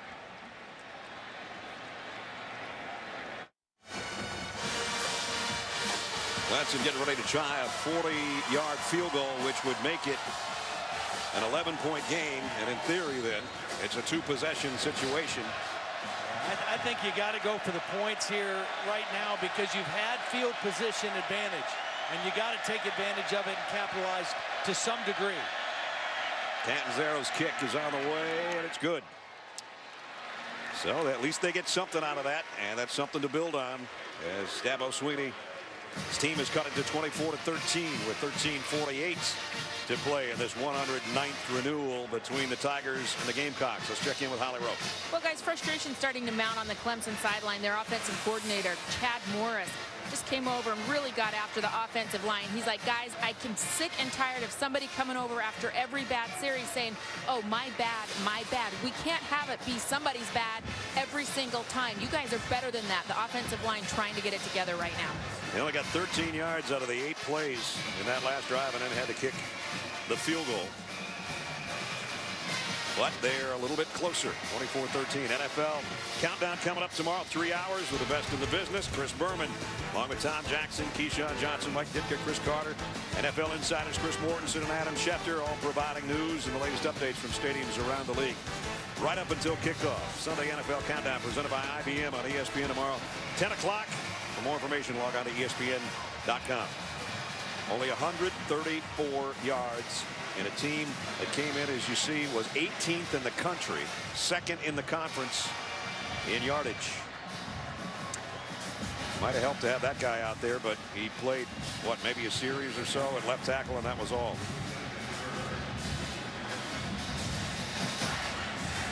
Spencer Benton will tee it up.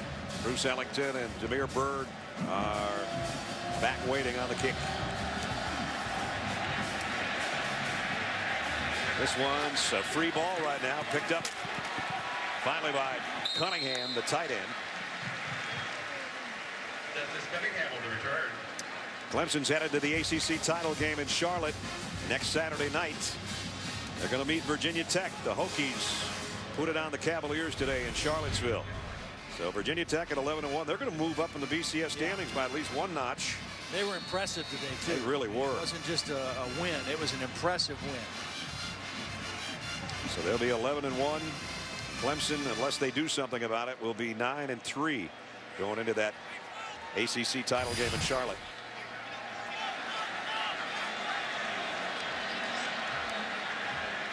Connor Shaw will be under center here from the 31-yard line.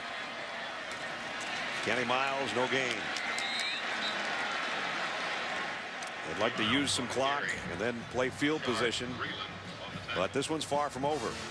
Clemson can score in a hurry if they get their hands back on the football. That hasn't been the case tonight, but over the course of the season, they certainly have struck quickly. And Sammy Watkins has been held in check by this South Carolina defense, and that's really helped the cause. Now back to the gun on 2nd and 10. And he's trying to shift Cunningham, the tight end, to the other side. They're going to have to blow another timeout unless they hurry up here. They only have 1 remaining. They do get the snap with 2 seconds.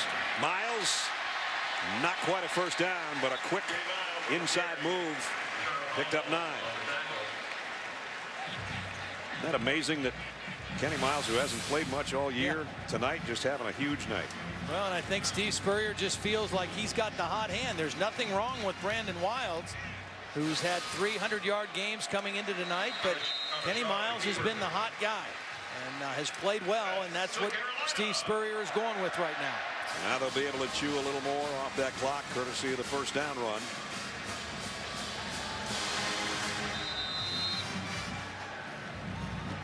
Connor Shaw doing it with his legs and his arm tonight, trying to get the 10th win of the season for South Carolina.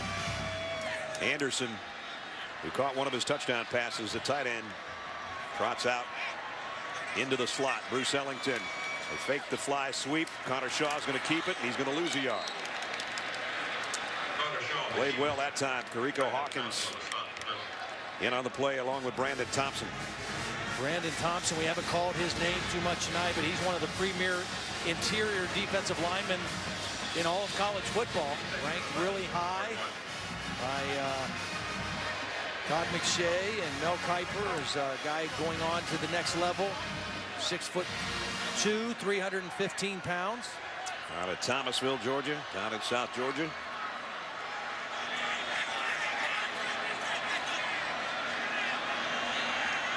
The 11.5-minute mark, 2nd down and 11. Here comes a blitz. Now Shaw's got to run with it.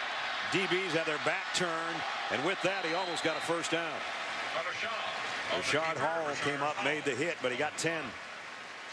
Well, you called it. Rashard Hall was coming up to blitz, but then he had to peel off into coverage because the back was going to go out. Watch 31 have to go with Kenny Miles, and when that happened, nobody had the edge of the defense secured. And Connor Shaw, good recognition to run with the football. Connor Shaw over 100 yards rushing for the second time tonight. He was at 101 earlier, and then he lost a couple, including a 15-yard touchdown that was big right before the end of the second quarter that gave him the halftime lead going to the locker room. 3rd and 1. Miles, he got it. Well, this guy is playing hard. I mean, he is running the football with power. Good leg drive. Came out with the seniors.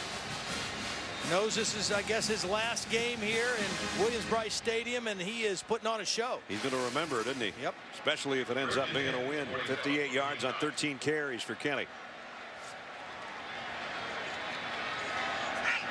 And another first down. And again, the clock is becoming a factor. Clemson has 2 timeouts remaining, but they're down 11. And if South Carolina gets any kind of points out of this, then the Tigers are really in a hole. Shaw pump fakes and now fires complete to Ellington. Another first down inside the 30. Well, again, I can't stress enough how much of a factor Alshon Jeffrey is, even though he's only got 1 catch. The pump fake was to Alshon. The defense responded to the pump fake, and that left Ellington open for a big completion. One of the fine passing nights for Connor Shaw on this season.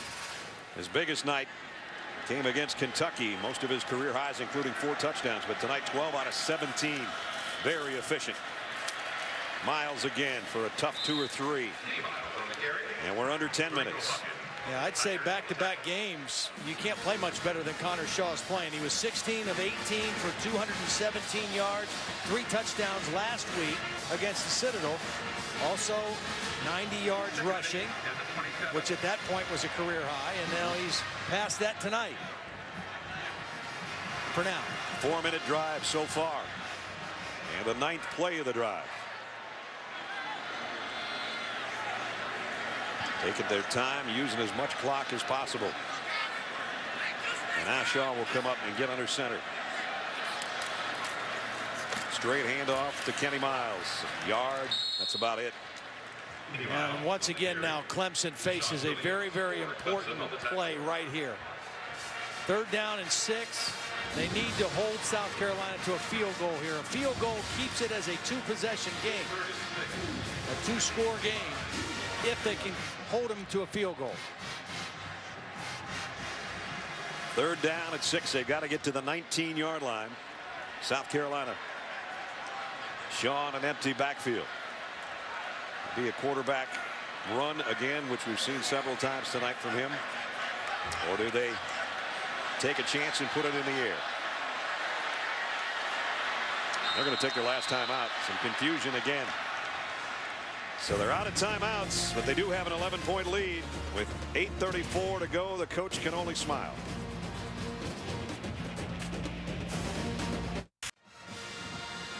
ESPN's College Football Primetime is presented by Hampton Hotels. At Hampton, we love having you here. And in part by Chevrolet and their award-winning cars, trucks, and crossovers. Marcus Lattimore hoping his teammates can hold on here in the 4th quarter and get their 10th win of the season even without him. 8:34 left, 24-13. And our SEC on ESPN matchup, Clemson and South Carolina, the 109th renewal of a rivalry that started back in 1896. Connor Shaw having another banner night. But that was the Citadel last week. This is Clemson. And he's playing even better. Blitz from the secondary. Shaw throws complete. First down. Ace Sanders. Needed 6. They got 7. Well, they got Sanders isolated on a safety. Jonathan Meeks. Good decision to roll the pocket to get Connor Shaw out away from the pressure. A little bit low on the throw. But the good news is Ace Sanders is pretty low to the ground at 5'7", so he didn't have to reach too far. That's true. Son of the former Florida State and NFL player, Tracy Sanders. Ace actually is Tracy. They just call him Ace. He's shaken up a little bit on the play, but he got the first down. 11-play drive now coming up. Connor Shaw, and they've chewed that clock down to 8.5 minutes. He's working clock. You see him look up right there? He's looking at the sideline, he's looking at the clock, and he realizes right now, hey, we're working the clock as well as working on this Clemson defense. He's not going to put his mouthpiece in until the last 5 seconds. He'll be right around the 8-minute mark when he takes the snap.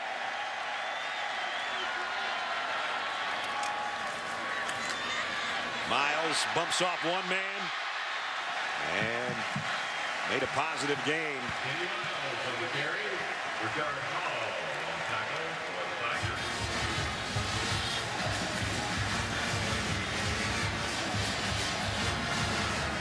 Clemson 2 timeouts remaining, down 11.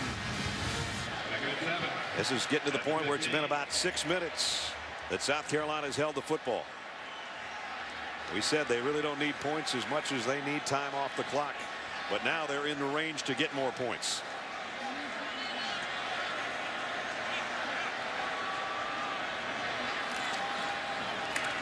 Miles going to be dropped for a loss this time by Rennie Moore, along with Andre Branch.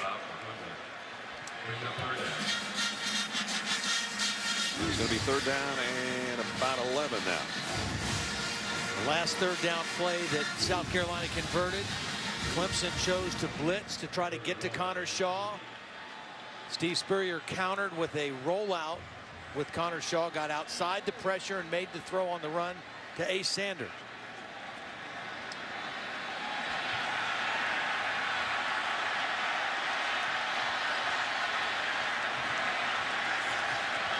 Five seconds on the play clock. 3rd down 11. Just got the snap off. Shaw is going to go to the end zone. And out of the end zone, Jeffrey was the intended receiver. Tony Sensabaugh was covering. And now the clock stopped with 6:31, but out comes the field goal unit, Jay Wooten.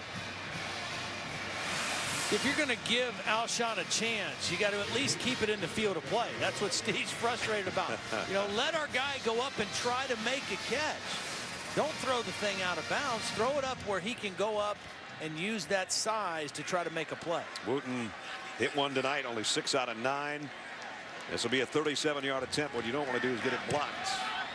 Not only did he not get it blocked, he knocked it right through. And that gives South Carolina even more breathing room. Still a 2-possession game, but now Taj Boyd and the Tigers know they need 2 touchdowns.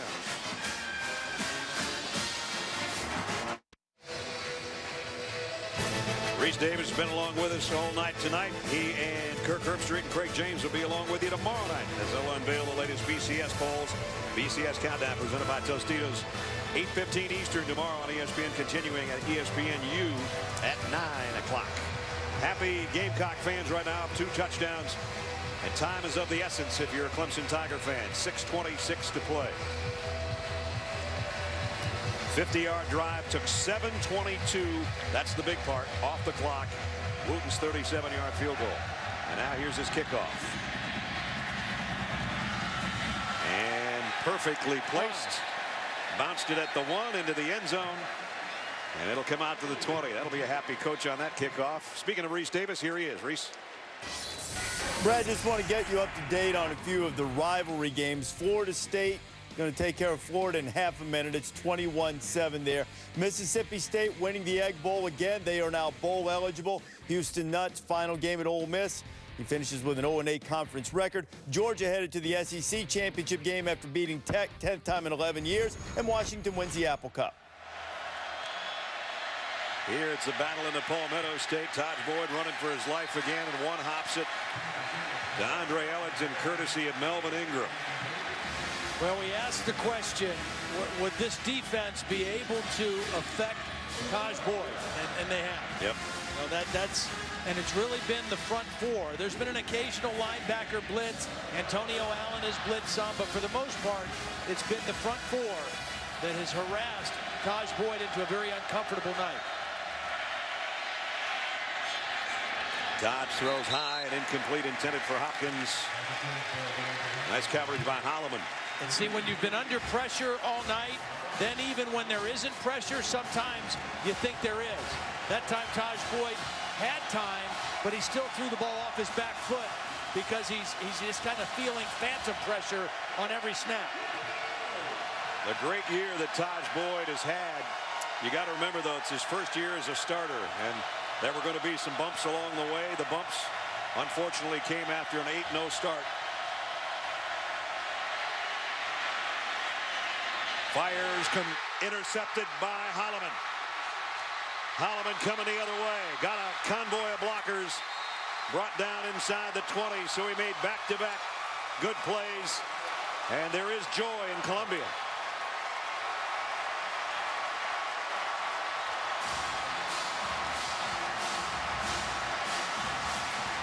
Wasn't really sure which receiver Taj Boyd was intending this for. Hopkins was out there. That's who Holloman stepped in front of, but there was an underneath receiver as well that I thought he was going to and threw it over his head. But the net result, the 7th interception in the last 4 games for Taj Boyd. And Holloman's first is a big one at the 6-minute mark.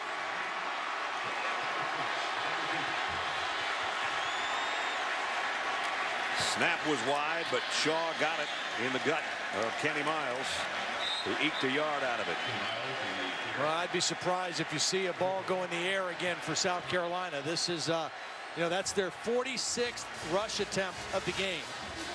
They've eaten up nearly 34 minutes of clock by doing so. And right now, they just like to eat this last 5.5 minutes up and not even worry about throwing it. Clemson's going to head into the ACC title game, it appears, limping. Shaw, he is going to throw. He's got a man, and it's a touchdown to Alshon Jeffrey.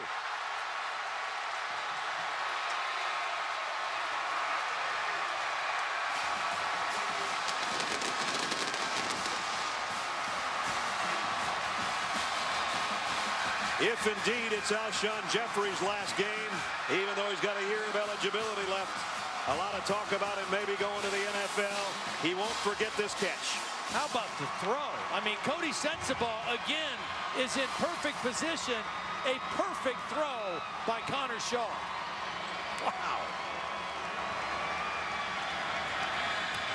Wooten. Following the Clemson turnover on the interception by Holloway. Connor Shaw putting on a show for us tonight. Under duress, too. Malika Goodman was right there. Connor Shaw stepped up and threw a perfect throw to Alshon Jeffrey. Just like I said, run one play and then throw.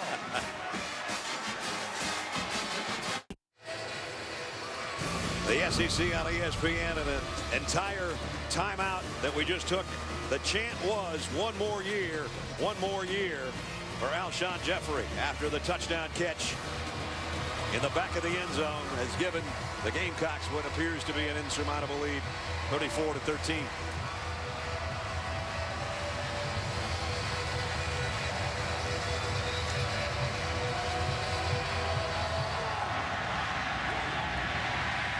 Kickoff goes Martavis Bryant.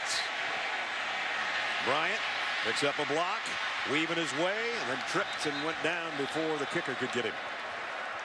With 5:11 remaining, and now Clemson down in a huge hole. Aerial coverage provided by Goodyear tonight. Everything Goodyear's learned, making tires that go the distance, inspires what they roll into yours. Goodyear, more driven. Brad Nessler, Todd Blackledge, Holly Rowe, and our ESPN crew. Williams-Brice Stadium has been a happy place tonight. Gamecocks jumped out to a 10-0 lead. Clemson evened it at 10. It's been all South Carolina ever since. And now just over 5 minutes left. And it looks like South Carolina is going to win their 3rd in a row against their in-state rivals from Clemson. And now Taj Boyd roughed up by Jadeveon Clowney. Well, you see the athleticism of Clowney. I mean, that's the thing everybody says about him is physically, athletically, he's not a freshman. He still has to get reps and learn technique and learn how to play at this level. But when it comes to a play like that where he can just use his athleticism, wow. Loss of 2. Second down and 12. Taj Boyd has time this time and throws tipped, knocked out of bounds. Clowney was the #1 prospect signed by South Carolina. That's something that Steve Spurrier's really put together since he's been here, especially in the last 3 or 4 years. First, Stephon Gilmore was Mr. Football in South Carolina. He's now the mainstay in the secondary. Then it was Marcus Lattimore. Despite the fact that he's injured now, he was Mr. Football and had a sensational freshman year last year. Then Clowney signed. And now, from what we understand, the #1 wide receiver in South Carolina has verbally committed to the Gamecocks for next year. To keep your best in state and then go get some other ones, and you've always got a chance. Boyd rifles it out. Sammy Watkins. And out of bounds after a first down catch. That's the longest play for Sammy tonight, 23 yards. In fact, it's the longest play for Clemson tonight. Well, South Carolina as a state has always produced a lot of good high school football players. And the problem for South Carolina is that other teams in the SEC would come in here and get the top players. Right. And what Steve has been able to do, and Clemson to a certain degree as well, is keep the best players at home. Boyd with a flag down. Will go out of bounds. Ooh, what a big vicious hit by Jerron Brown on a block at the last second before Boyd went out of bounds. But the flag was before that.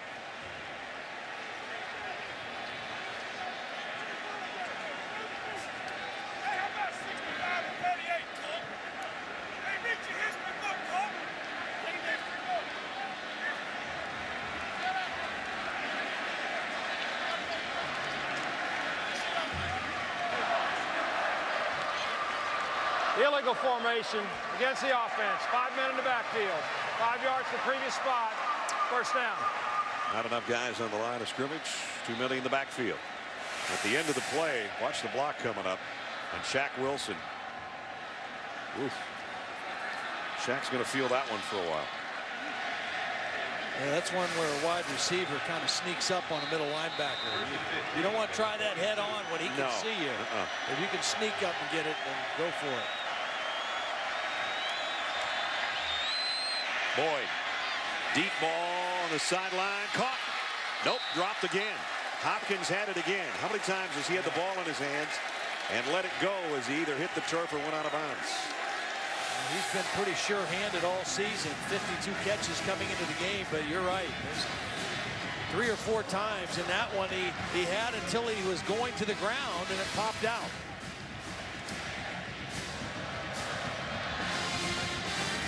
We're down to 3:43. South Carolina with a big lead.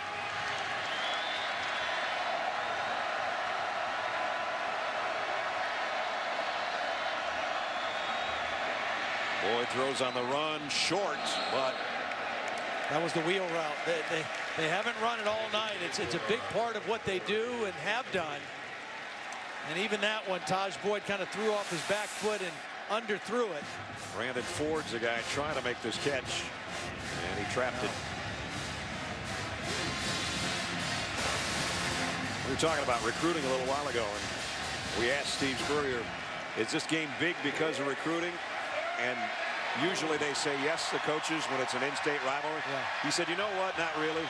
I think most kids either grow up, they're high schools, South Carolina fans, or they're high schools, Clemson fans, that type of thing.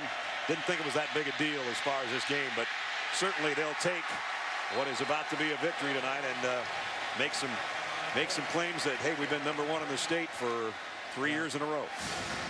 Well, I think that the South Carolina defense imposed their will on this Clemson team tonight. I mean, they really showed up. Again, the last time we saw this team, it was against Arkansas, and their quarterback, Tyler Wilson, and those receivers, they kind of had their way. The Arkansas offense picked them apart a little bit. Boy, tonight they have locked down this Clemson offense. Another 3rd and long. And Todd Boyd goes down. This time it's Travian Robertson. So they've had 3rd and 10 or more a bunch of times tonight, and they've only converted once. And with the pressure from that front 4, they can't get the job done again. I tell you, again, I want to get back to Steve Spurrier and what he's done here at South Carolina in making them legitimate in the SEC East, and by doing it a different way. They're not throwing the ball all over the place. They're running the football. They're playing great defense. They have the 5th-ranked defense in college football. And he has really turned the corner, you know, with this program. A lot of people, when he took the job, didn't think he could do it here. Told him he was crazy. He's done it. Yeah. Kenny Miles for a yard. Let's check in with Holly.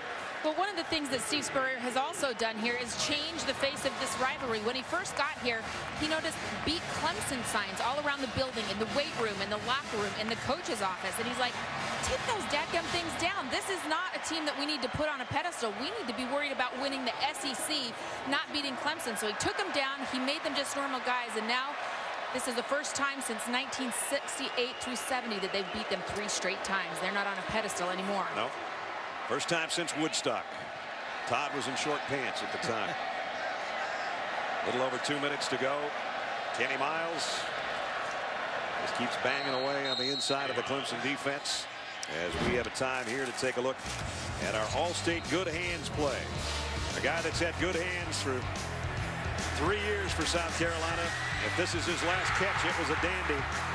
Alshon Jeffrey, the last touchdown, and here's another look.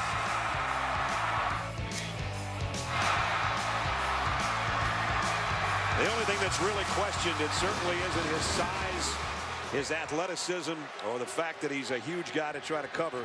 The only thing that might be a question is if he's fast enough to be a #1 draft choice in the NFL. But with that body, I think I could find a spot on the team for him. Yeah, he's a welcome sight for a quarterback as far as your margin of error is pretty significant with him. Oh. Clemson's taken one of its final timeouts. They got 1 remaining. Reminder for you, can get ready for bowl season with the ESPN Bowl Bound app, featuring video, news, and analysis, the latest BCS standings and weekly projections. ESPN's Bowl Bound app, free on iPhone and Android. Text BOWL to 43776 to download. I'm sure you probably already have that done, don't you? No. No, you haven't done that? Not yet. A lot of people wonder if I've done that yet, but I've got the phone that Alexander Graham Bell, or whoever invented the phone, I still have that one. He must have liked orange. Here's Connor Shaw running all the way, sweeping. He wants to stay in bounds here, and he does spin his way within a yard of the first down marker at the 2-minute mark. Jonathan Willard. And Clemson takes its last time out with 2 minutes to go. Only the second time that South Carolina's going to have a 10-win season. The other time, you ask, 1984. The only other time 10 wins in school history. Joe Morrison was the head coach. They beat Clemson, as a matter of fact, to end the regular season in a tight one, 22-21. Their only losses were at Navy and to Oklahoma. Oklahoma State, I should say, and that was in the Gator Bowl. And they called that team Black Magic. I don't know what they'll call this team, but a 34-13 and resounding win. I think this takes a little bit of the sting out of the fact that they didn't make the SEC championship game like they did a year ago. Georgia's going there, and of course they beat Georgia. But tonight they're rolling right now as they head to their bowl game. They really are, and Connor Shaw is very impressive. He's getting better and better. Kenny Miles kind of came from out of nowhere tonight. Right. The defense was lights out. And you know what? Just going back to that with the SEC again. Before Steve Spurrier got here, even when Lou Holtz was here and they had a little success, they still couldn't beat the big three, Georgia, Florida, and Tennessee. They've done that, what, 2 years in a row? They beat them all three. You know, so I mean, they've really established themselves as, you know, the team to beat, or one of the teams to beat, one of the top 2 teams in the SEC East, and I don't think that's going to change for a while. Miles, and he's got another first down, and that'll just about do it. Kenny Miles, and that's good to see. Hadn't had a chance to play that much. Steve Spurrier is saying, yeah, we like Kenny. Kenny's going to get some work. Boy, I didn't know he was going to get this much work. 71 yards and 21 carries. It's either a nice going away present or a invite you back. You sure you don't want to come back present? Yeah. And now the victory formation for South Carolina. Connor Shaw takes a knee. We don't want him to take too many knees. He'll end up with less than 100 yards rushing again. And oh boy, I don't know if the ball coach is going to like this or not. Oh, they set him up too. He had two guys holding him. Well, cool him off.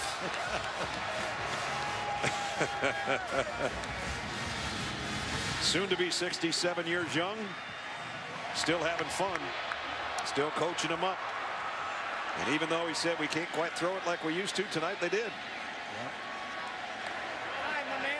A chance of SEC now, and he's saluting the crowd because this will be 3 straight wins over the ACC as far as the Clemson Tigers, their in-state rivals. Final minute. Dabo Swinney has got some work to do to get his troops now somehow back on track, because Virginia Tech, who they beat in the regular season and did it handily.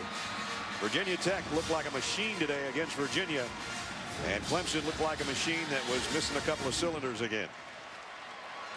Yeah, he's got a tough job. You know, not just physically in getting him on the practice field, psychologically is going to be his biggest challenge. Getting this team back and feeling good about themselves and their chances, because they still have a chance to go to a BCS Bowl if they win next week. This will be the last snap.